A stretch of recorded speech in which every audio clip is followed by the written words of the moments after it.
Hi, എൻ്റെ പേര് മുഹമ്മദ് സിനാൻ. അപ്പോൾ ഇന്നത്തെ ക്ലാസ്സിൽ നമ്മൾ ഡിസ്കസ് ചെയ്യാൻ പോകുന്നത് intermediate financial management chapter 8 dividend ഡിസിഷൻസിലെ പാർട്ട് 3 ആണ്. ഇന്നത്തെ ക്ലാസ്സിൽ നമ്മൾ ഡിസ്കസ് ചെയ്യുക മെയിനായിട്ട് ഗോർഡൻസ് മോഡൽ എന്താണെന്നും അതിൻ്റെ ക്വസ്റ്റ്യൻസ് അതൊക്കെ നമുക്ക് ചെയ്യാം. പിന്നെ അതുപോലെ തന്നെ നമ്മൾ കഴിഞ്ഞ ക്ലാസ്സിൽ ഓൾറെഡി വാട്ടേഴ്സ് മോഡൽ പഠിച്ചിട്ടുണ്ട്. അപ്പോൾ അതിൻ്റെ കുറച്ച് ക്വസ്റ്റ്യൻസ് ഞാൻ എന്ത് ചെയ്യാം നിങ്ങൾക്ക് കാണിച്ചു തരാം. അത് ആൻസേഴ്സ് ഞാൻ തരാം. അത് നിങ്ങൾ എന്ത് ചെയ്യുക, ഒന്ന് സ്ക്രീൻഷോട്ട് എടുത്ത് വെക്കുക, എന്നിട്ട് സ്വന്തമായിട്ടൊന്ന് ചെയ്ത് വെക്കുക. ഒന്നുമില്ല, സിമ്പിളായിട്ട് നിങ്ങൾക്ക് തന്നെ ചെയ്യാൻ പറ്റുന്നതാണ്. ഞാൻ എക്സ്പ്ലെയിൻ ചെയ്യേണ്ട ഒരു കാര്യമില്ല. കാരണം അത് വാട്ടേഴ്സ് മോഡൽ നമ്മൾ കഴിഞ്ഞ ക്ലാസ്സിൽ തന്നെ നന്നായി ഡിസ്കസ് ചെയ്തിട്ടുള്ളതാണ്. അപ്പോൾ അത് വെച്ചിട്ട് നിങ്ങൾക്ക് എന്ത് ചെയ്യാൻ പറ്റും, സ്വന്തമായിട്ട് തന്നെ ചെയ്ത് നോക്കാൻ പറ്റും. ഇത് എല്ലാം ഇപ്പോൾ ഞാൻ തന്നെ ചെയ്യുന്നത് നിങ്ങൾ നോക്കി ചെയ്യുകയാണെന്നുണ്ടെങ്കിൽ അപ്പോൾ നിങ്ങൾ പഠിക്കില്ല. അപ്പോൾ പഠിക്കണമെന്നുണ്ടെങ്കിൽ സ്വന്തമായിട്ട് നിങ്ങൾ ചെയ്ത് നോക്കുക. എന്നിട്ട് തെറ്റാണെങ്കിൽ തെറ്റിക്കോട്ടെ, എന്നിട്ട് എന്ത് ചെയ്യുക, ഈ ആൻസർ നോക്കിയിട്ട് പിന്നെ എന്താണ് എവിടെയാണ് തെറ്റിയത് നോക്കുക, എന്നിട്ട് ശരിയാക്കാം. പിന്നെ എന്തെങ്കിലും ഡൗട്ടൊക്കെ ഉണ്ടെങ്കിൽ എനിക്ക് മെസ്സേജ് അയച്ചാൽ മതി, ഞാൻ ക്ലിയർ ചെയ്തിട്ടുണ്ട്. ഓക്കെ, അപ്പോൾ നമുക്ക് എന്ത് ചെയ്യാം, നേരെ സ്റ്റാർട്ട് ചെയ്യാം. അപ്പോൾ ആദ്യം തന്നെ നമുക്ക് ആ ക്വസ്റ്റ്യൻസ് ഏതൊക്കെയാണെന്ന് നോക്കാം. ഇതാണ് ക്വസ്റ്റ്യൻ നമ്പർ 4. ക്വസ്റ്റ്യൻ നമ്പർ 4 നിങ്ങളൊന്ന് സ്ക്രീൻഷോട്ട് എടുത്ത് വെക്കുക, അല്ലെങ്കിൽ ഒന്ന് എഴുതിയെടുക്കുക. ആ വീഡിയോ ഒന്ന് പോസ്റ്റ് ചെയ്തിട്ട് ചെയ്ത് നോക്കുന്നതായിരിക്കും നല്ലത്. എന്നിട്ട് ഇതിൻ്റെ ആൻസർ ഞാൻ ഇവിടെ കൊടുത്തിട്ടുണ്ട്. ആൻസർ ഇതാ, ആൻസർ 1ൻ്റെ ആൻസർ.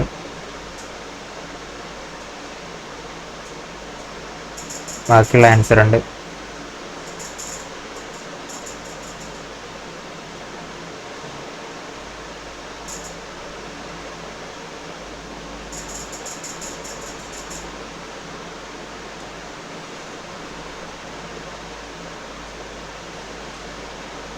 സ്ക്രീൻഷോട്ട് എടുത്തിട്ടുണ്ടാവും വിചാരിക്കുന്നു. ഇനി ക്വസ്റ്റ്യൻ നമ്പർ 5. ആദ്യം ക്വസ്റ്റ്യൻ ഒന്ന് നിങ്ങൾ സ്വന്തം ചെയ്ത് വെക്കുക, എന്നിട്ട് പിന്നീട് ആൻസർ നോക്കിയാൽ മതി. പിന്നീട് ആൻസർ നോക്കുക. ഇത് എങ്ങനെയാണെന്ന് വെച്ചാൽ നമ്മളെ നേരത്തെ ചെയ്ത അതേ ക്വസ്റ്റ്യൻ പോലത്തെ ക്വസ്റ്റ്യൻ തന്നെയാണ് ഇത്. ക്വസ്റ്റ്യൻ നമ്പർ 3 ഇല്ലേ, ആ 3ൻ്റെ അതേപോലത്തെ ക്വസ്റ്റ്യനാണിത്. അത് നോക്കിയാൽ തന്നെ മനസ്സിലാവും. ഓക്കെ, ഇത് രണ്ടിലൊന്നുമില്ല. നിങ്ങൾ ഇവിടെ ഒന്ന് EPS കണ്ടുപിടിക്കണമെന്ന് മാത്രമേ ഉള്ളൂ. നേരത്തെ കേസിൽ നമുക്ക് EPS ഒക്കെ ഓൾറെഡി തന്നിട്ടുണ്ടായിരുന്നു. ഇവിടെ നിന്ന് നിങ്ങൾ എന്ത് ചെയ്യണം, അഡീഷണൽ EPS ഒന്ന് കണ്ടുപിടിക്കണം. ബാക്കിയുള്ള വാല്യൂസ് ഒക്കെ അവിടെ തന്നിട്ടുണ്ട്. നിങ്ങൾ എന്ത് ചെയ്യുക, ആ ഇക്വേഷൻ എന്താണെന്ന് നിങ്ങൾക്ക് അറിയാലോ. ഇക്വേഷൻ എന്താണ്, അതിൻ്റെ കോൺസെപ്റ്റ് എന്നൊക്കെ മനസ്സിലാക്കിക്കൊണ്ട് പഠിച്ചു കഴിഞ്ഞാൽ നിങ്ങൾക്ക് പെട്ടെന്ന് അത് ഓർത്തെടുക്കാനും അതുപോലെ തന്നെ എഴുതാനും ഒക്കെ പറ്റും. അപ്പോൾ അങ്ങനെ ആ ഒരു ഇക്വേഷൻ എന്ത് ചെയ്യുക, കൊടുക്കുക. എന്നിട്ട് നിങ്ങൾ ഇട്ട് കഴിഞ്ഞാൽ നിങ്ങൾക്ക് അപ്പോൾ തന്നെ ആൻസർ കിട്ടും. സിമ്പിളായിട്ട് പെട്ടെന്ന് തന്നെ ചെയ്തെടുക്കാം. ഓക്കെ, അപ്പോൾ ഇത് രണ്ടാണ് ക്വസ്റ്റ്യൻസ് ഉള്ളത്. അപ്പോൾ ഇനി നമുക്ക് ഇന്നത്തെ മെയിൻ ടോപ്പിക്കിലേക്ക് പോവാം. Gordon's model. ഗോർഡൻസ് മോഡൽ എന്ന് പറഞ്ഞാൽ എന്താണ്? ഇതും ഏതിൽപ്പെട്ടതാണ്? നമ്മുടെ റെലവൻസ് തിയറിയിൽപ്പെട്ട ടോപ്പിക്കാണ്. അതായത് ഈ ഗോർഡൻസ് മോഡൽ പറയുന്നത് എന്താണ്, നമ്മുടെ ഈ ഡിവിഡൻഡ് ഡിക്ലെയർ ചെയ്യുന്നതും അതുപോലെ തന്നെ ഡിവിഡൻഡ് എത്ര കൊടുക്കുന്നു, എങ്ങനെ കൊടുക്കുന്നു എന്നുള്ള കാര്യങ്ങളൊക്കെ എന്തിനെ ഡിപ്പെൻഡ് ചെയ്യുന്നു? നമ്മുടെ വാല്യൂ ഓഫ് ദ ഫേമിനെ അല്ലെങ്കിൽ ഫേമിൻ്റെ പ്രൈസിനൊക്കെ ഡിപ്പെൻഡ് ചെയ്യുന്നു എന്നാണ് പറയുന്നത്. ഓക്കെ, അപ്പോൾ അതാണ് റെലവൻസ് തിയറി. അപ്പോൾ അങ്ങനെയാണെങ്കിൽ ഈ എന്താണ് ഈ ഗോൾഡ് പറയുന്നത്? ഈ വാൾട്ടേഴ്സ് മോഡൽ ഓൾറെഡി ഒരു കാര്യം പറഞ്ഞിട്ടുണ്ട്, ഓൾറെഡി ഒരു ഇക്വേഷൻ തന്നിട്ടുണ്ട്. അപ്പോൾ അതിൽ നിന്ന് എന്താണ് ഇവിടെ ഡിഫറൻസ് എന്ന് വെച്ചാൽ, ഇവിടെ ഗ്രോത്ത് കൺസിഡർ ചെയ്യുന്നുണ്ട്.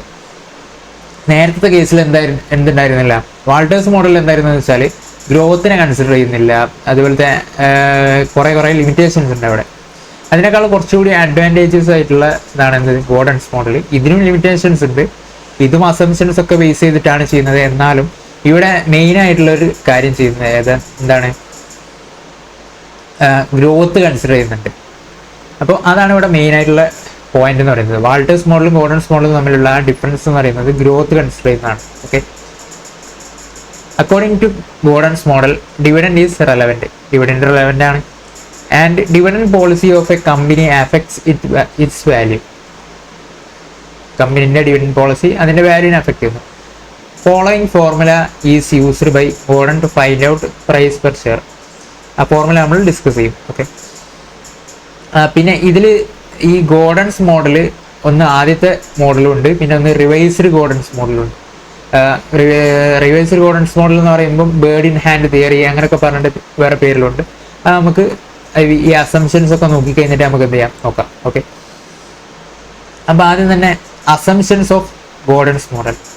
ഈ അസംഷൻസ് നമ്മൾ അറിയേണ്ടത് ഇമ്പോർട്ടൻ്റ് ആണ്. കാരണം ഇതിൻ്റെ ബേസിലാണ് എന്ത് ചെയ്യുന്നത്, ഈ ഇക്വേഷൻസ് ഒക്കെ ഉണ്ടാക്കിയിട്ടുള്ളതും അതുപോലെ തന്നെ ഈ എല്ലാം ചെയ്യുന്നതും ഈ അസംഷൻസിൻ്റെ ബേസിലാണ്. അപ്പോൾ നമ്മൾ അറിഞ്ഞിരിക്കണം എന്തുകൊണ്ടാണ് ഇങ്ങനെ വരുന്നത്.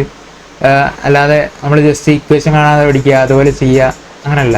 നമ്മൾ പിന്നെ ഏത് അസംഷൻ്റെ ബേസിലാണ് ഇതുവരെ ഇങ്ങനെ കിട്ടുന്നത് എന്നുള്ളതും കൂടി നമ്മൾ അറിഞ്ഞിരിക്കേണ്ടതുണ്ട്. ഓക്കെ,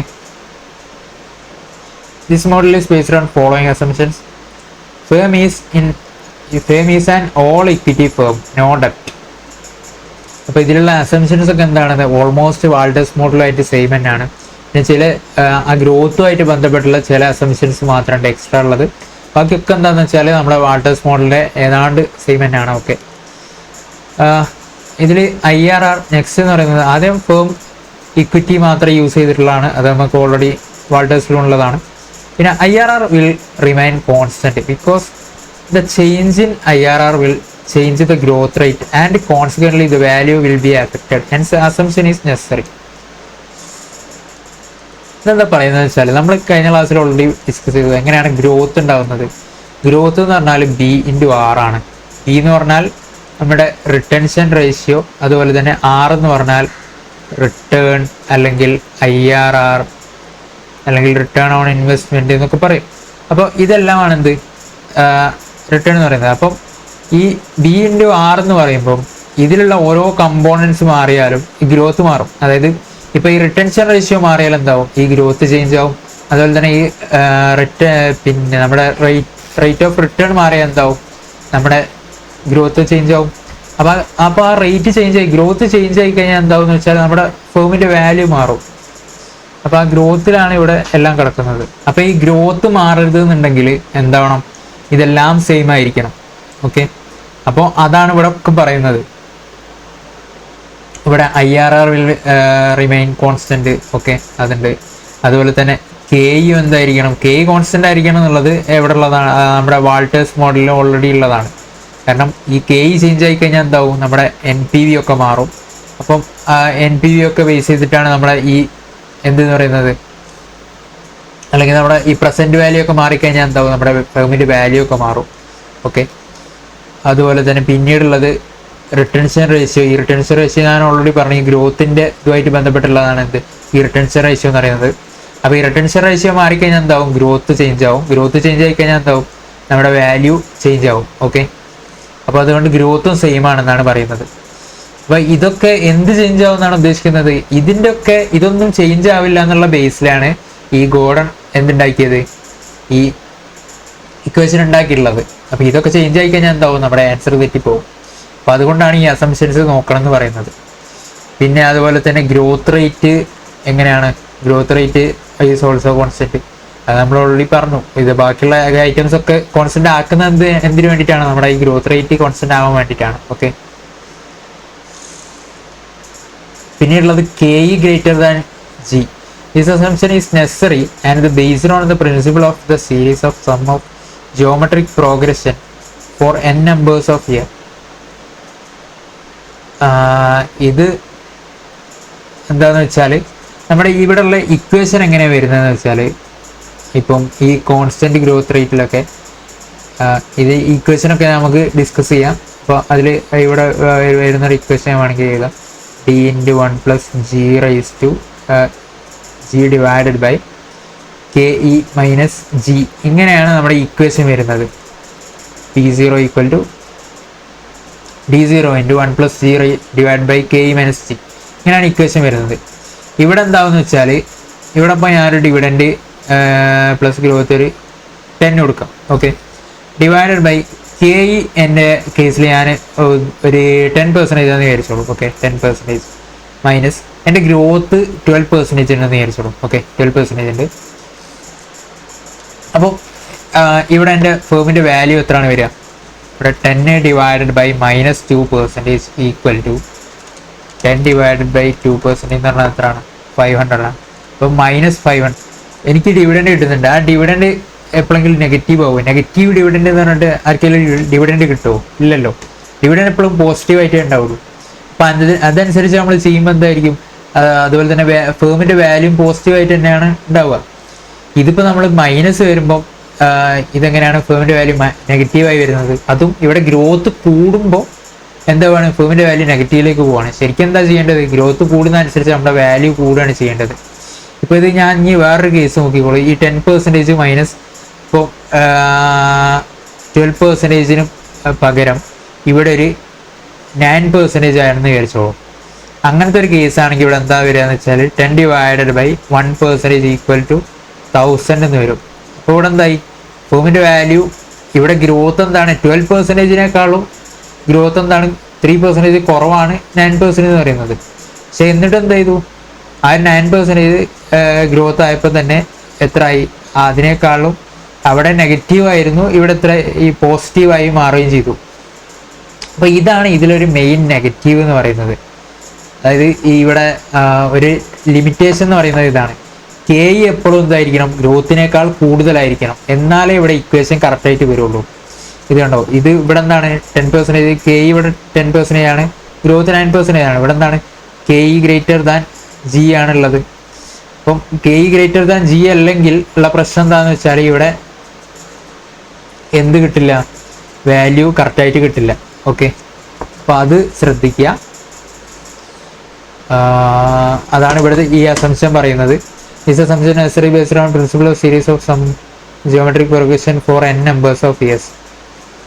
ഇത് ജിയോമെട്രിക് പ്രോഗ്രഷൻ ഒക്കെ ബേസ് ചെയ്തിട്ടാണ് എന്ത് ചെയ്യുന്നത്? ആ ഇക്വേഷൻ ഒക്കെ ഡിറൈവ് ചെയ്തിട്ടുള്ള കാര്യമൊക്കെയാണ് പറയുന്നത്. അതൊന്നും നിങ്ങൾ കാര്യമാക്കണമെന്നില്ല. ഇവിടെ ഈ K always greater than G ആയിരിക്കണം. ഓക്കെ, പിന്നീടുള്ളത് all investment proposals of the firms are to be financed through retained earnings only. ഇത് നമ്മുടെ വാൾട്ടേഴ്സ് മോഡലും ഓൾറെഡി നമ്മൾ പറഞ്ഞിട്ടുള്ള ഇത് തന്നെയാണ്. Walter's model also, Walter's model നമ്മൾ ഓൾറെഡി പറഞ്ഞിട്ടുള്ള കാര്യം തന്നെയാണ്. ഓക്കെ, ഒക്കെ നമുക്ക് അറിയുന്ന കാര്യം തന്നെയാണ്. ഇനി നമുക്ക് നോക്കാനുള്ളത് അസംഷൻസ് നമ്മൾ നോക്കിക്കഴിഞ്ഞു. ഇത്രയാണ് അസംഷൻസ് ഉള്ളത്. നിങ്ങളൊന്ന് ജസ്റ്റ് ഒന്ന് നോക്കി പോയാൽ മതി. പിന്നെ തിയറിയിൽ ചിലപ്പോൾ ചോദിച്ചെന്ന് വരും, അപ്പോൾ നിങ്ങളൊന്ന് ജസ്റ്റ് ഒന്ന് ഓടിച്ച് നോക്കുക. പിന്നീട് ഈ ഗോർഡൻസ് മോഡൽ എന്ന് പറയുമ്പം ഒറ്റ മോഡലല്ല ഇത്. ഇത് 2 പ്രാവശ്യമായിട്ട്, അതായത് ഒരു മോഡൽ ഉണ്ടാക്കി ആദ്യം, എന്നിട്ട് പിന്നെ എന്ത് ചെയ്തു എന്ന് വെച്ചാൽ ആ മോഡൽ പിന്നെ റിവൈസ് ചെയ്യുകയും ചെയ്തു. നമ്മൾ ഗോർഡൻസ് മോഡൽ പഠിക്കുന്നതിന് മുന്നേ നമുക്ക് എന്ത് ചെയ്യാം? ആദ്യം ഇൻട്രൻസിക് വാല്യൂ എന്താണെന്ന് നോക്കാം. അപ്പോഴാണ് നിങ്ങൾക്ക് ഗോർഡൻസ് മോഡലിൻ്റെ കോൺസെപ്റ്റ് എന്താണെന്നും അതിൻ്റെ ഡെറിവേഷനും അതൊക്കെ മനസ്സിലാവുക. അപ്പോൾ ഇൻട്രൻസിക് വാല്യൂ എന്ന് പറഞ്ഞാൽ നമ്മൾ ഓൾറെഡി ഒരു ക്ലാസ്സിൽ, ഫസ്റ്റ് ക്ലാസ്സിൽ തന്നെ നമ്മൾ ഡിസ്കസ് ചെയ്തിട്ടുള്ള കാര്യമാണ്. എന്താണ് ഇൻട്രൻസിക് വാല്യൂ, എങ്ങനെയാണ് അത് കണ്ടുപിടിക്കുന്നത് എന്നുള്ള കാര്യങ്ങളൊക്കെ ഡിസ്കസ് ചെയ്തിട്ടുള്ളതാണ്. എന്നാലും ഒന്ന് ഡിസ്കസ് ചെയ്യാം ആ വീഡിയോ കാണാത്തവർക്ക് വേണ്ടി. ഇൻട്രൻസിക് വാല്യൂ,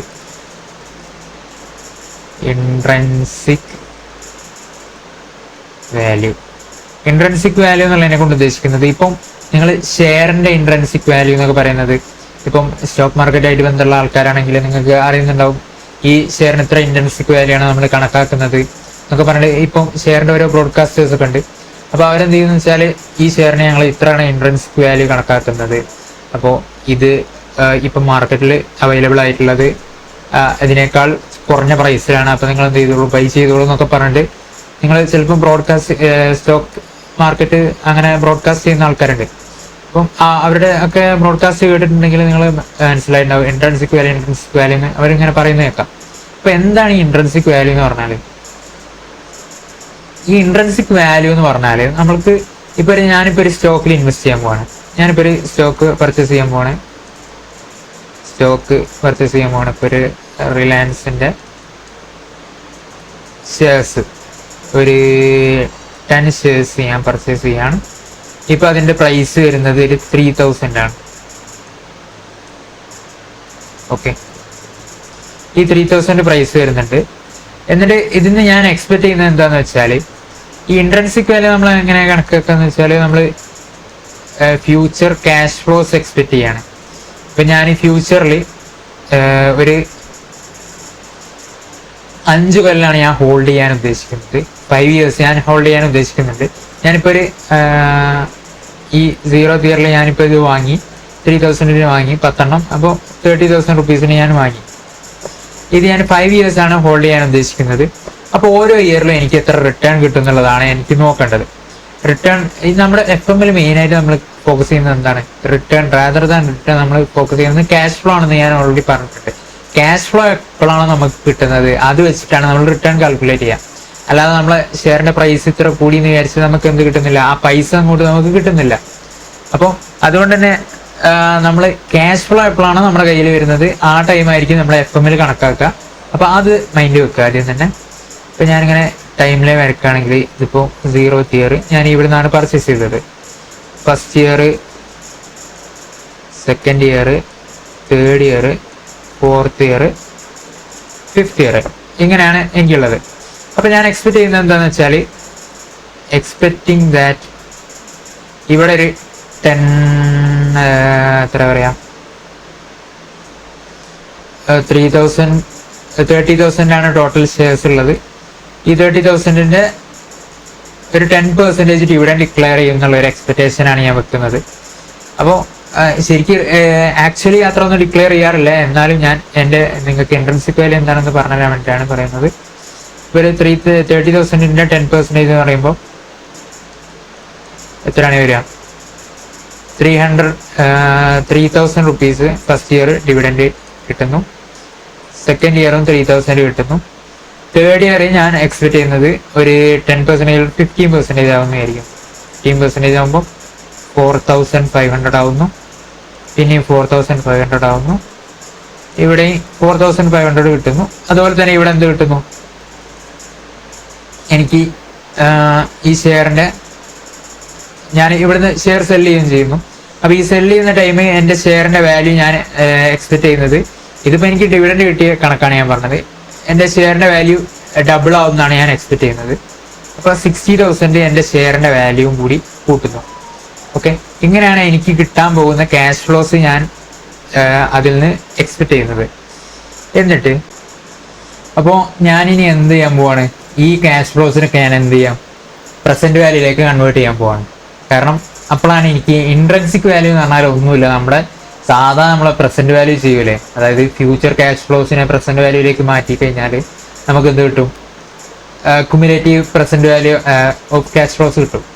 അത് തന്നെയാണ് ഇൻട്രിൻസിക് വാല്യൂ എന്ന് പറയുന്നത്. ഇവിടെ നമ്മൾ എന്തായിരിക്കും നമ്മൾ എക്സ്പെക്ട് ചെയ്യുന്ന ക്യാഷ് ഫ്ലോസ് ഇത്രയാണ് എക്സ്പെക്ട് ചെയ്യുന്നത് ഈ ഷെയറിൽ നിന്ന്, അല്ലെങ്കിൽ ഈ ഒരു ഇൻവെസ്റ്റ്മെന്റിൽ നിന്ന് നമുക്ക് ഇത്രയും ക്യാഷ് ഫ്ലോസ് ആയിരിക്കും വരുന്നത്. നമ്മൾ ആദ്യം എക്സ്പെക്ട് ചെയ്തിട്ട് എന്ത് ചെയ്യും? ഫ്യൂച്ചർ ക്യാഷ് ഫ്ലോസ് നമ്മൾ പ്രൊജക്ട് ചെയ്യും. എന്നിട്ട് ആ ക്യാഷ് ഫ്ലോസ് നമുക്ക് എന്ത് ചെയ്യും?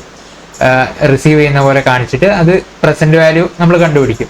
അപ്പോൾ ആ ഒരു പ്രസന്റ് വാല്യൂവിനെയാണ് നമ്മൾ ഇൻട്രിൻസിക് വാല്യൂ എന്നുള്ളതിനെ കൊണ്ട് പറയുന്നത്. ഓക്കെ, നമ്മൾ സാധാരണ ചെയ്യുന്ന പോലെ തന്നെ ഇത് ഞാൻ അസ്യൂം ചെയ്യുന്നു 10% ആണ് എൻ്റെ എക്സ്പെക്ടേഷൻ, അഥവാ KE 10% ആണെന്ന് എക്സ്പെക്ട് ചെയ്യുകയാണെങ്കിൽ ഫസ്റ്റ് ഇയർ 1/1.1 ഈക്വൽ ടു 0.909, 0.826, 0.751, 0.683, 0.621. അപ്പോൾ ഇത്രയാണ് ക്യാഷ് ഫ്ലോസ് വരുന്നത്. ഇനി ഇതിൻ്റെ ഒക്കെ പ്രസന്റ് വാല്യൂ ഞാൻ എടുത്തു കഴിഞ്ഞാൽ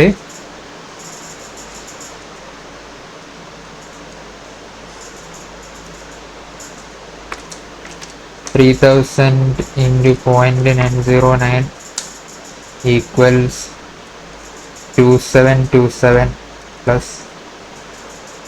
0.826, 2478, 0.751, 2253, 0.683, 2049 plus ഇവിടെ 3,000 വെച്ചിട്ടാണ് മൾട്ടിപ്ലൈ ചെയ്തത്. ഇവിടെ 4,500 വെച്ചിട്ടാണ് എടുക്കുന്നത്. 4,500 into 0.751 equals 3379.5. 4,500 into 0.683 3073.5 പ്ലസ് ഇവിടെ നമ്മൾ എന്ത് ചെയ്യണം, ലാസ്റ്റ് ഇയറിൽ എന്ന് പറയുമ്പോൾ അവിടെ രണ്ട് ക്യാഷ് ഫ്ലോസ് നമുക്ക് കിട്ടുന്നത്. ഒന്ന് അതിൽ നിന്നുള്ള റിട്ടേൺ, അതുപോലെ തന്നെ അത് നമ്മൾ സെയിൽ ചെയ്യുമ്പോൾ നമുക്ക് കിട്ടുന്ന അതിൽ നിന്ന് വരുന്ന ക്യാഷ് ഫ്ലോ. അത് രണ്ടും നമ്മൾ എടുക്കണം. ഓക്കെ, അപ്പോൾ അത് രണ്ടും നമ്മൾ എടുക്കുമ്പോൾ എങ്ങനെയാണ് വരിക? 64,500 ഇൻറ്റു 0.61 ഈക്വൽസ് 40,054.5.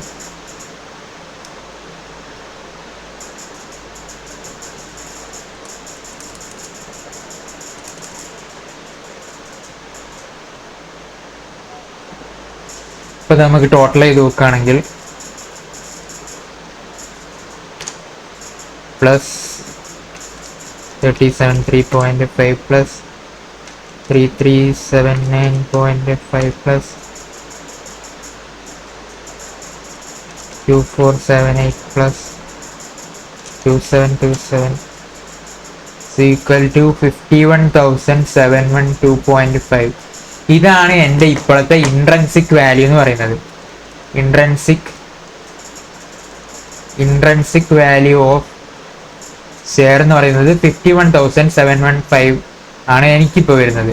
ഈ ഇൻട്രൻസിക് വാല്യൂ ഒരു ഷെയറിന് ഒരു തന്നെയാണ് ഉണ്ടാവുക എന്ന് വെച്ചാൽ അല്ല. കാരണം എന്താണെന്ന് വെച്ചാൽ എൻ്റെ എക്സ്പെക്ടേഷൻ മാറുന്നതനുസരിച്ച് ഇപ്പോൾ എൻ്റെ കെ മാറിക്കഴിഞ്ഞാൽ എന്താവും, എൻ്റെ പ്രസന്റ് വാല്യൂ ഓഫ് ക്യാഷ് ഫ്ലോന്റെ വാല്യൂ മാറും. അതുപോലെ തന്നെ ഇപ്പം എൻ്റെ ക്യാഷ് ഫ്ലോസ് മാറിക്കഴിഞ്ഞാൽ ഞാനിപ്പം ഓരോരുത്തരുടെ എക്സ്പെക്ടേഷൻ അനുസരിച്ചാണ്, ഞാനിപ്പോൾ എൻ്റെ പോയിന്റ് ഓഫ് വ്യൂന്ന് ഇത്ര കിട്ടും എന്നുള്ള എൻ്റെ എക്സ്പെക്ടേഷൻ വെച്ചിട്ടാണ് ഈ ഒരു ഇൻട്രൻസിക് വാല്യൂ എനിക്ക് കിട്ടിയിട്ടുള്ളത്. ഇപ്പോൾ ഇനി വേറൊരാളുടെ പോയിന്റ് ഓഫ് വ്യൂ എന്ന് ചിന്തിക്കുമ്പോൾ ചിലപ്പോൾ എന്തായിരിക്കും, ഇതിനേക്കാൾ ചിലപ്പോൾ കൂടിയെന്ന് വരാം, ഇതിനേക്കാൾ ചിലപ്പോൾ കുറഞ്ഞെന്ന് വരാം. അപ്പം അതൊക്കെ എന്ന് പറഞ്ഞാൽ ഓരോരുത്തരുടെ പോയിന്റ് ഓഫ് വ്യൂ അനുസരിച്ച് മാറിക്കൊണ്ടേയിരിക്കും. ഓക്കെ, അപ്പോൾ ഈ ഒരു ഇൻട്രൻസിക് വാല്യൂ നമ്മുടെ പ്രൈസ് എത്രയാണ്, നമ്മൾ കൊടുക്കുന്ന ഫസ്റ്റ് ഇയറിൽ കൊടുക്കുന്ന പ്രൈസ് എത്രയാണ്, 30,000 ആണ്. അപ്പം ഞാൻ ഈ ഷെയർ പർച്ചേസ് ചെയ്യണോ വേണ്ടേ? ഒബ്വിയസ്ലി പർച്ചേസ് ചെയ്യണം. കാരണം എന്താണ്, 30,000 ആണ് എൻ്റെ എന്തെന്ന് പറയുന്നത് ഇപ്പോഴത്തെ എൻ്റെ കോസ്റ്റ് വരുന്നത്. അപ്പം പക്ഷേ എനിക്ക് എത്ര കിട്ടുന്നുണ്ട് ശരിക്കും, ആ പ്രസന്റ് വാല്യൂ ഓഫ് എൻ്റെ ക്യാഷ് ഫ്ലോസ് എടുക്കുമ്പോൾ എനിക്ക് എത്ര കിട്ടുന്നുണ്ട്, 51,712.5 കിട്ടുന്നുണ്ട്. അപ്പം ഇത്രയും amount present value of cash flow വരുന്ന ഒരു ഐറ്റത്തെ നമുക്ക് എന്ത് കിട്ടുന്നതാണ്, 30,000 കിട്ടുന്നതാണ്. അപ്പോൾ ഇത് വെരി ചീപ്പാണ്. അപ്പോൾ നമ്മൾ എന്ത് ചെയ്യണം, അത് പർച്ചേസ് ചെയ്യണം. ഓക്കെ, അപ്പോൾ ഇങ്ങനെയാണ് നമ്മൾ ഒരു ഷെയറിന്റെ ഇൻട്രൻസിക് വാല്യൂ നോക്കലും അതുപോലെ തന്നെ അത് പർച്ചേസ് ചെയ്യണോ വേണ്ടേ തീരുമാനിക്കലൊക്കെ നമ്മൾ ഇങ്ങനെ ഈ ഒരു മെത്തേഡിലാണ് ഇൻട്രൻസിക് വാല്യൂ കാൽക്കുലേറ്റ് ചെയ്യുന്നത്. അപ്പോൾ ചില ആൾക്കാർ എന്തായിരിക്കും വെച്ചാൽ ഫുൾ ലോങ് ടേമിലേക്കായിരിക്കും, അതായത് ആ ഷെയർ വിൽക്കാതെ കാലാകാല ഷെയറിലേക്ക് തന്നെ ഉള്ള രീതിയിലായിരിക്കും എന്ത് ചെയ്യുന്നത്, അതിൽ ഇൻവെസ്റ്റ് ചെയ്യുന്നത്. ഓക്കെ, അപ്പോൾ അങ്ങനത്തെ ആ ഒരു സിറ്റുവേഷനിൽ വരുമ്പോൾ എങ്ങനെയാണ് നമ്മുടെ ഇൻട്രൻസിക് വാല്യൂ കാൽക്കുലേറ്റ് ചെയ്യുക എന്നുള്ളതാണ് നോക്കേണ്ടത്. ആ ഒരു സിറ്റുവേഷനിൽ ഇൻട്രൻസിക് വാല്യൂ കാൽക്കുലേറ്റ് ചെയ്യുക എങ്ങനെയാണെന്ന് വെച്ചാൽ, ഇപ്പം നമ്മൾ അൺലിമിറ്റഡ് ഇയേഴ്സിലേക്കാണെങ്കിൽ ഇപ്പം എനിക്ക് അവിടെ എന്തായിരിക്കും ഈ ഒരു ലാസ്റ്റ് കമ്പൗണ്ട് നമ്മളെ ഈ സെയിൽ പ്രൈസ് ഉണ്ടല്ലോ, ഇത് നമുക്ക് ഉണ്ടാവുമോ? ഇല്ല. ഇത് അൺലിമിറ്റഡ് ഇയേഴ്സിലേക്കാണ് ഞാൻ ഇൻവെസ്റ്റ് ചെയ്യുന്നത്. അപ്പോൾ ഈ ഒരു എമൗണ്ട് എനിക്ക് കിട്ടില്ല. പകരം എന്തായിരിക്കും, എൻ്റെ ക്യാഷ് ഫ്ലോസ് ഒക്കെ എന്തായിട്ടുണ്ടാവും, എൻ്റെ ഡിവിഡൻസ്, ഞാൻ എക്സ്പെക്ട് ചെയ്യുന്ന ഡിവിഡൻസ് ആയിരിക്കും എൻ്റെ ക്യാഷ് ഫ്ലോ എന്ന് പറയുന്നത്. ആ ഡിവിഡൻസ് മാത്രമേ എനിക്ക് ക്യാഷ് ഫ്ലോ ആയിട്ട് കിട്ടുന്നുണ്ടാവുള്ളൂ. അപ്പം ഞാൻ എങ്ങനെയാണ് ഡിസ്കൗണ്ട് ചെയ്യുക? ഇതുപോലെ തന്നെ, അതായത് ഓരോ ഇയറിൻ്റെ ക്യാഷ് ഫ്ലോസിനെ അല്ലെങ്കിൽ നമ്മുടെ ഡിവിഡൻസിനെ ഞാൻ എന്ത് ചെയ്യും, ഡിസ്കൗണ്ട് ചെയ്ത് ഓരോ ഇയേഴ്സ് ഇങ്ങനെ കമ്പ്യൂട്ട് ചെയ്ത് അൺലിമിറ്റഡ് ഇയേഴ്സ് ഇങ്ങനെ കണ്ടുപിടിക്കണം. അപ്പോൾ ഇതിന് നമ്മൾ ഒരു ഇക്വേഷൻ യൂസ് ചെയ്യും. എന്താണെന്ന് വെച്ചാൽ, ഇപ്പോൾ ഇത് നമുക്ക് വേണമെങ്കിൽ ഒരു ജിയോമെട്രിക് പ്രോഗ്രഷൻ പോലെ എഴുതാം. അതായത് ഇതിപ്പോൾ എങ്ങനെ വരുന്നതെന്ന് വെച്ചാൽ,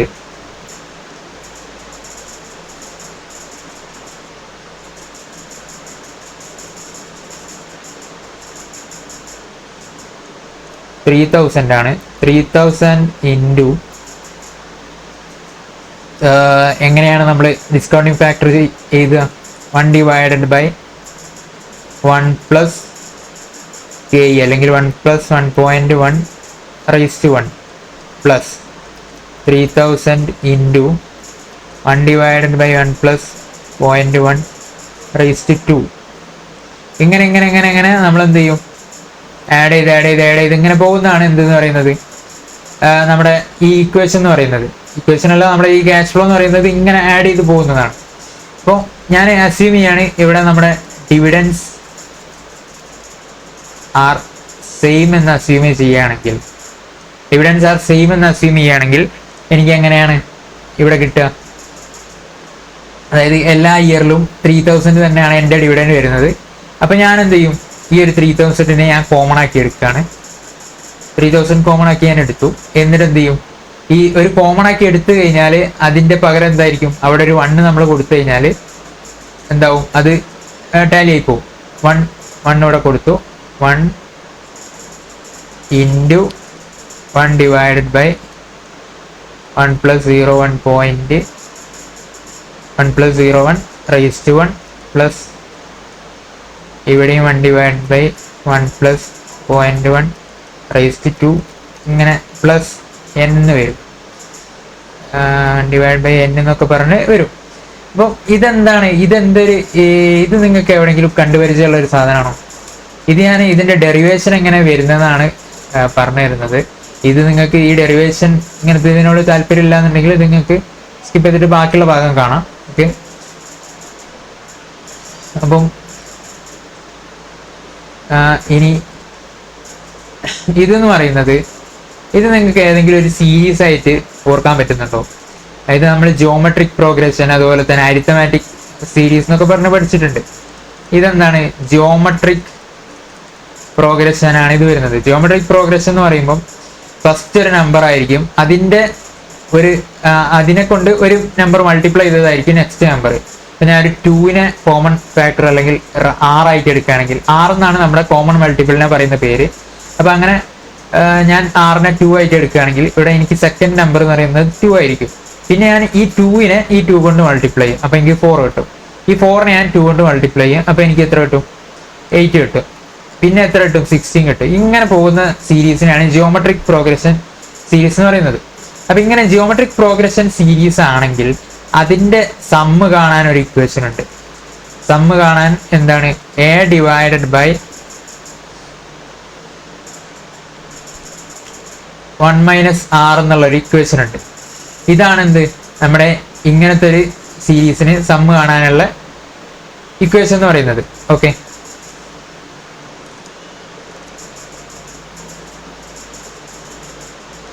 അപ്പോൾ ഇത് നമുക്ക് ഈ ജിയോമെട്രിക് പ്രോഗ്രഷന്റെ സമ്മ് കാണാനുള്ള ഒരു ഇക്വേഷൻ നമുക്ക് ഇവിടെ ആവശ്യമുണ്ടോയെന്ന് ചോദിച്ചാൽ, ഇതെന്താണെന്ന് വെച്ചാൽ ഇതൊരു ജിയോമെട്രിക് പ്രോഗ്രഷൻ ആയിട്ട് നമുക്ക് കണക്കാക്കാം. കാരണം എന്താണെന്ന് വെച്ചാൽ ഇവിടെ എല്ലാത്തിലും നോക്കിയാൽ നിങ്ങൾക്ക് കാണാം, ഇവിടെ 1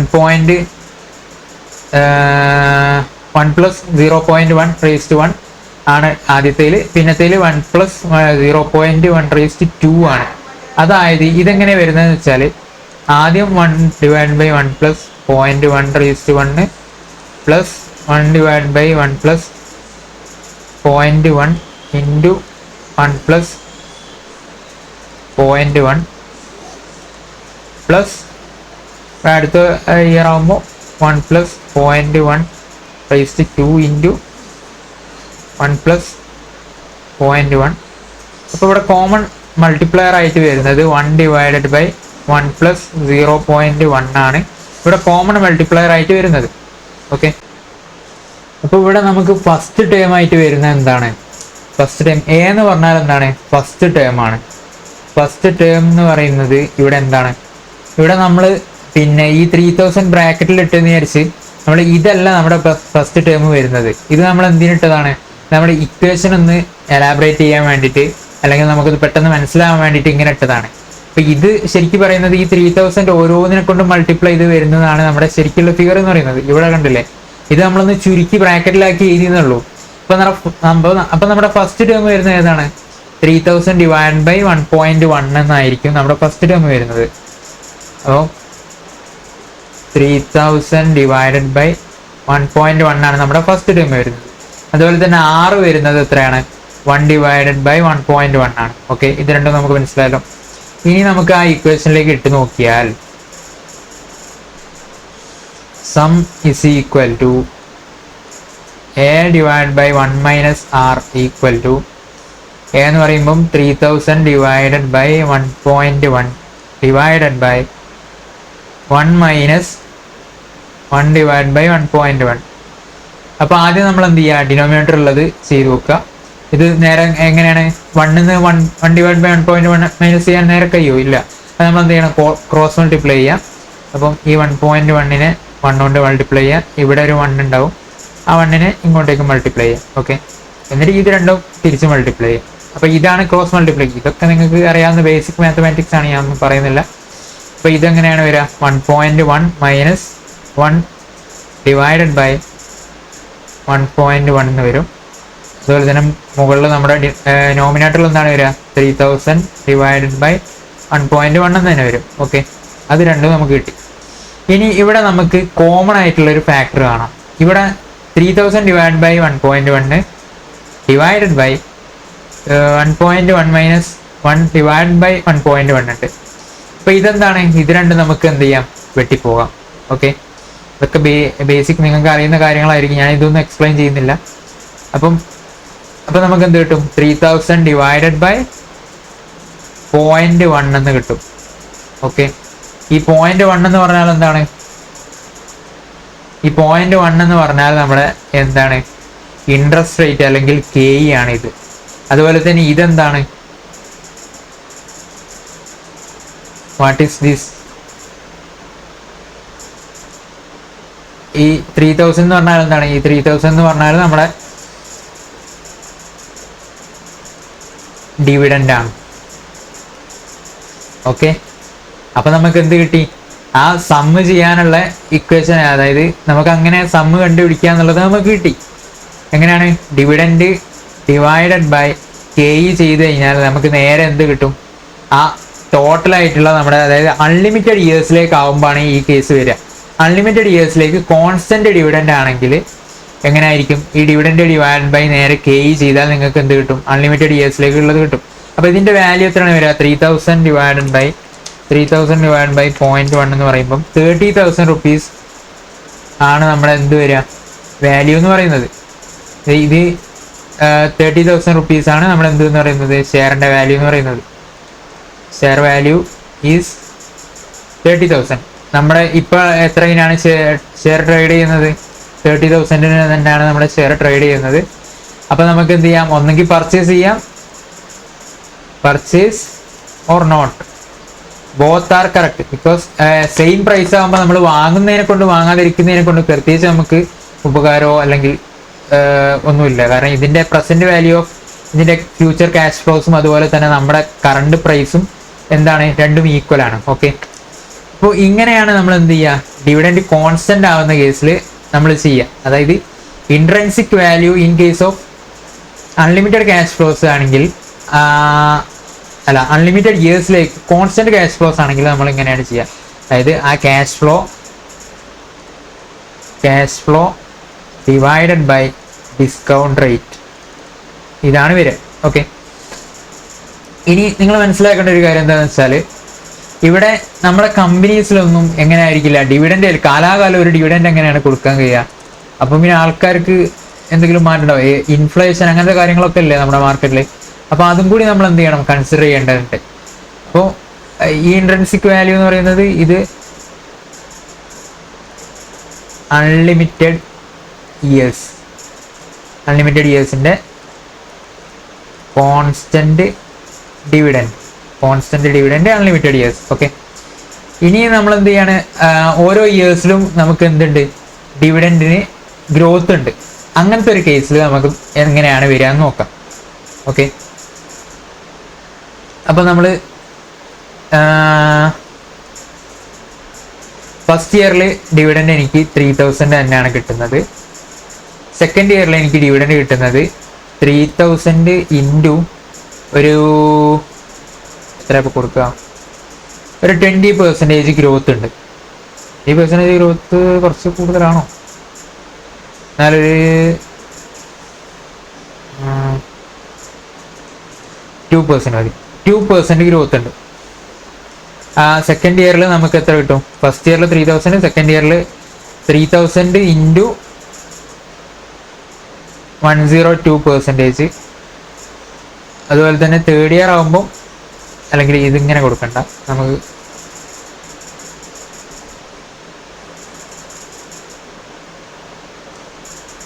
ഇൻറ്റു 1 പ്ലസ് 0.2%. തേർഡ് ഇയർ ആകുമ്പോൾ 3000 ഇൻറ്റു 1 പ്ലസ് 0.2/2%. അല്ല, ഇത് ഓൾറെഡി പെർസെൻറ്റേജിലാണുള്ളത്, അപ്പോൾ അത് നോക്കണ്ട. അപ്പോൾ ഇങ്ങനെ നമുക്ക് ഓരോ ഇയേഴ്സിലേക്ക് 1, 2, 3 എന്ന് പറഞ്ഞ് ഇങ്ങനെ കൊടുത്തു കഴിഞ്ഞാൽ നമുക്ക് ഇങ്ങനെ ഡിവിഡൻസ് ഇങ്ങനെ ഗ്രോത്ത് ആയിട്ട് പോകും. അപ്പോൾ ഇതും നമ്മൾ എന്ത് ചെയ്യാൻ പോവാണ്, നമ്മൾ സാധാരണ ചെയ്ത പോലെ ഡിസ്കൗണ്ട് ചെയ്ത് എന്ത് ചെയ്യാൻ പോവാണ്, ഇതിൻ്റെ ഇൻട്രൻസിക് വാല്യൂ നമുക്ക് കണ്ടുപിടിക്കണം. അപ്പോൾ ഇതിൻ്റെ ഇൻട്രൻസിക് വാല്യൂ കണ്ടുപിടിക്കുമ്പോൾ നമ്മൾ എങ്ങനെയാണ് ചെയ്യുക, നേരത്തെ ചെയ്ത അതേപോലെ തന്നെ ചെയ്യാം. അതായത് അതിൽ തന്നെ 3000 ഡിവൈഡഡ് ബൈ 1 പ്ലസ് കെ. ഇത് ഫസ്റ്റ് ഇയറിൻ്റെതാണ്. അപ്പോൾ 1 പ്ലസ് കെ, അല്ലെങ്കിൽ ഞാൻ എൻ്റെ റേറ്റ് ഞാൻ മാറ്റിയിട്ടില്ല, 1.1 തന്നെയാണ്. കെ 10% തന്നെയാണ് ഞാൻ അസ്യൂം ചെയ്യുന്നത്. Okay, 1 plus 0.1. നെക്സ്റ്റ് ഇയറിൽ 3000 into 1 plus 0.2 divided by 1 plus 0.1.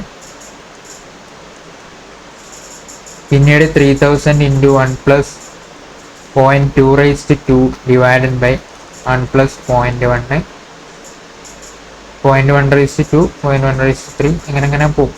Okay, ഇതിങ്ങനെ നമ്മൾ ചെയ്തു. അത് നേരത്തെ പോലെ എന്ത് ചെയ്യുക, നേരത്തെ പോലെ തന്നെ നമ്മൾ എന്ത് ചെയ്യുക, ഈ 3000 എന്താണ് ഇവിടെ എല്ലാ സ്ഥലത്തും കോമൺ ആണ്. അപ്പോൾ നമ്മൾ എന്ത് ചെയ്യുക, 3000 കോമൺ ആക്കി എടുക്കുക. അപ്പോൾ ബാക്കിയുള്ള ഫിഗേഴ്സ് എന്താണ്, 1 divide by 1 plus 1.1 plus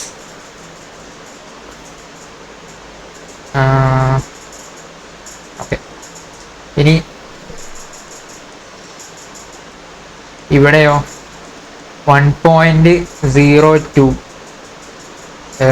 1 into 1.02 divided by 1.1 into 1.1 plus 1.02 into 1.02 divide by 1.1 into 1.1 into 1.1. അതായത് ഇവിടെ നോക്കുമ്പോൾ നമുക്ക് എന്താണ് കോമൺ ഫാക്ടർ ആയിട്ട് വരുന്നത്, ഇവിടെ കോമൺ ഫാക്ടർ ആയിട്ട് വരുന്നത്, അല്ലെങ്കിൽ ഇതൊരു ജിയോമെട്രിക് പ്രോഗ്രഷൻ ആക്കി നമുക്ക് മാറ്റാൻ പറ്റുന്നുണ്ടോ ആദ്യം നോക്കണം. ഇവിടെ എന്താണ് മൾട്ടിപ്ലൈ ചെയ്ത് വരുന്നതെന്നാണ് നമ്മൾ നോക്കേണ്ടത്.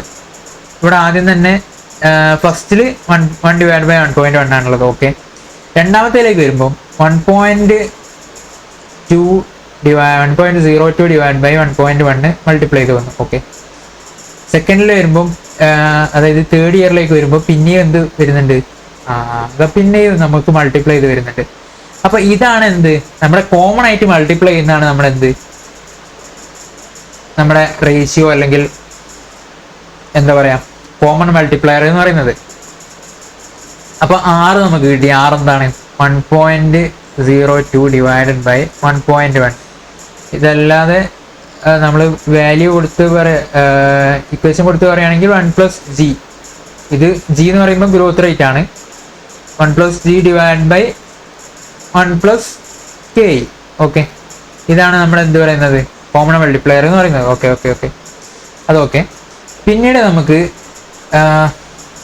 ഇനി നേരത്തെ ചെയ്ത പോലെ തന്നെ ചെയ്യാം. അതായത് ഫസ്റ്റ് ടൈം എന്താണ്, ഇതിൽ വേറൊരു കാര്യം കൂടി ശ്രദ്ധിക്കാനുണ്ട്. അതായത് ഇവിടെ നമ്മൾ ഈ 3000 ആയിരിക്കില്ല ഫസ്റ്റ് ഇയറിലെ ക്യാഷ് ഫ്ലോ. ഇത് നമ്മൾ സീറോ തിയർന്ന് ചിന്തിക്കുമ്പം ആ ഗ്രോത്ത് നമ്മൾ എന്ത് ചെയ്യണം, ഓരോ കൊല്ലവും ഗ്രോത്ത് ഉണ്ടെന്ന് പറയുമ്പം ഈ സീറോ തിയർന്ന് 1 ഇയറിലേക്ക് പോകുമ്പോൾ തന്നെ അവിടെ ഒരു ഗ്രോത്ത് വരുന്നുണ്ട്. അപ്പോൾ നമ്മൾ എന്ത് ചെയ്യണം, ഇവിടെ തന്നെ ഒരു ഗ്രോത്ത് കൊടുക്കണം. 1 പ്ലസ് 0.2 കൊടുക്കണം ഇവിടെ തന്നെ. ഇവിടെ റേസ്റ്റ് 2, ഇവിടെ റേസ്റ്റ് 3, ഇങ്ങനെയാണ് വരിക. ഓക്കെ, ഒരു ചെറിയ മിസ്റ്റേക്ക് ആണ്. 0.2 റേസ്റ്റ് 2, ഇവിടെ റേസ്റ്റ് 3, ഇങ്ങനെയാണ് നമ്മുടെ ഇത് വരിക. അപ്പോൾ നമ്മുടെ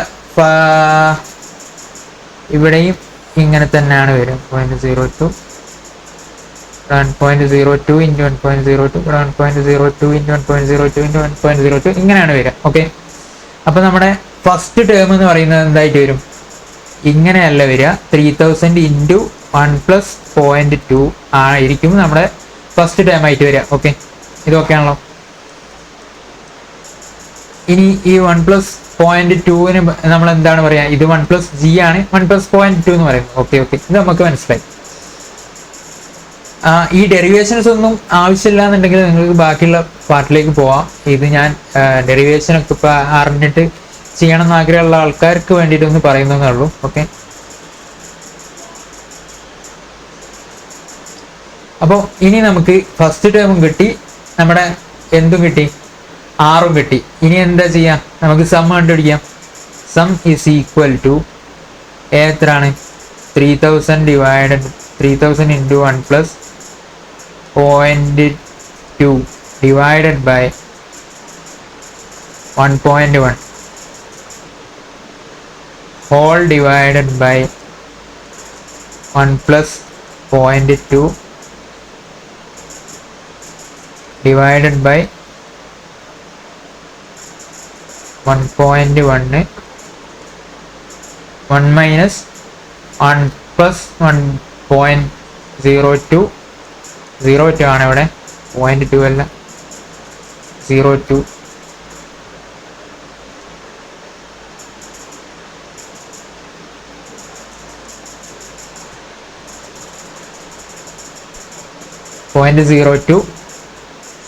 ഡിവൈഡ് ബൈ 1.1 ഈക്വൽ ടു, അപ്പൊ ഇതെങ്ങനെയാണ് വരിക, 3000 ഇൻറ്റു 1+0.02 എന്ന് പറയുമ്പോൾ ആദ്യം തന്നെ നമുക്ക് എന്ത് ചെയ്യാം, ന്യൂമറേറ്റർ റെഡിയാക്കാം. ഇവിടെ എന്ത് ചെയ്യുക, ക്രോസ് മൾട്ടിപ്ലൈ ചെയ്യാം. അപ്പോൾ 1.1 മൈനസ് 1.02 ഡിവൈഡഡ് ബൈ 1.1 എന്ന് വരും. ഓക്കെ, അതവിടെ കിടന്നോട്ടെ. ഇനി മുകളിൽ എന്താണ് വരിക, 3000 ഇൻറ്റു 1.02 ഡിവൈഡ് ബൈ 1.1 എന്ന് വരും. ഓക്കെ, അതും അവിടെ കിടന്നോട്ടെ. അപ്പൊ ഇവിടെ നമുക്ക് എന്ത് കിട്ടുന്നുണ്ട്, കോമൺ ആയിട്ടുള്ള ഒരു ഫിഗർ കിട്ടുന്നുണ്ട്. അതായത് ന്യൂമറേറ്ററിലും കോമൺ ആണ്, അതുപോലെ തന്നെ ഡിനോമിനേറ്ററിലും കോമൺ ആണ്. അപ്പൊ അതെന്താണ്, 1.1 ഇവിടെ രണ്ട് സ്ഥലത്തും കോമൺ ആണ്. അപ്പൊ എന്ത് ചെയ്യാം, നമുക്കത് വെട്ടാം. അത് രണ്ടും വെട്ടിക്കഴിഞ്ഞാൽ നമുക്ക് എന്താണ് ആൻസർ കിട്ടുക, we get the answer what, equal to 3000 into 1.02 divide by 1.1 minus 1.02. ഇതിന് നമ്മളൊരു ഇക്വേഷൻ രൂപത്തിലേക്ക് മാറ്റുകയാണെന്നുണ്ടെങ്കിൽ ഇതെന്താണ്, ഡിവിഡൻഡ് അല്ലെങ്കിൽ cash flow of which year, 0th year. 0th ഇയറിൻ്റെതാണ് ഇത്. അതായത് 1 ഇയറിലേക്ക് ആകുമ്പോഴത്തേനാണ് നമുക്ക് എന്ത് വരുന്നത്, ഗ്രോത്ത് വരുന്നത്. അപ്പം ഡിവിഡൻഡ് ഇൻറ്റു 1+g, ഈ 1+g എന്താണ്, നമ്മുടെ ഗ്രോത്ത്. ഈ ഗ്രോത്ത് ആണ് 1.02 ഡിവൈഡഡ് ബൈ 1.1 എന്താണ്, നമ്മുടെ 1+ke ആണ് അല്ലേ.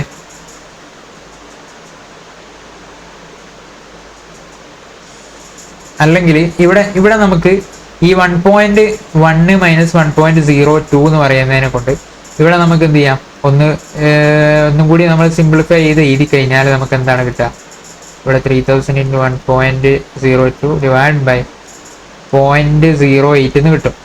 അപ്പൊ നിങ്ങൾ പിന്നെ ഇവിടെ ഒരു 1+ke, ഇവിടെ നമ്മൾ കെയിൻ്റെ ടേംസിലേക്ക് വരുമ്പോൾ 1+ke മൈനസ് എന്താണ് ഇവിടെ 1+g ആണ് വരുന്നത്. അപ്പൊ ഇതിലെന്തില്ല, വലിയ കാര്യമല്ല. ഈ 1ഉം 1ഉം എന്താണ്, ഒരു +1ഉം അതുപോലെ തന്നെ ഒരു -1 വരുമ്പോൾ എങ്ങനെയാണ് ശരിയാവുക, ഇല്ലല്ലോ. അപ്പം നമ്മൾ എന്ത് ചെയ്യാം, ഇത് രണ്ടും വെട്ടും. അപ്പൊ ഇവിടെ ഈ g മൈനസ് ആയി എന്തായി മാറും,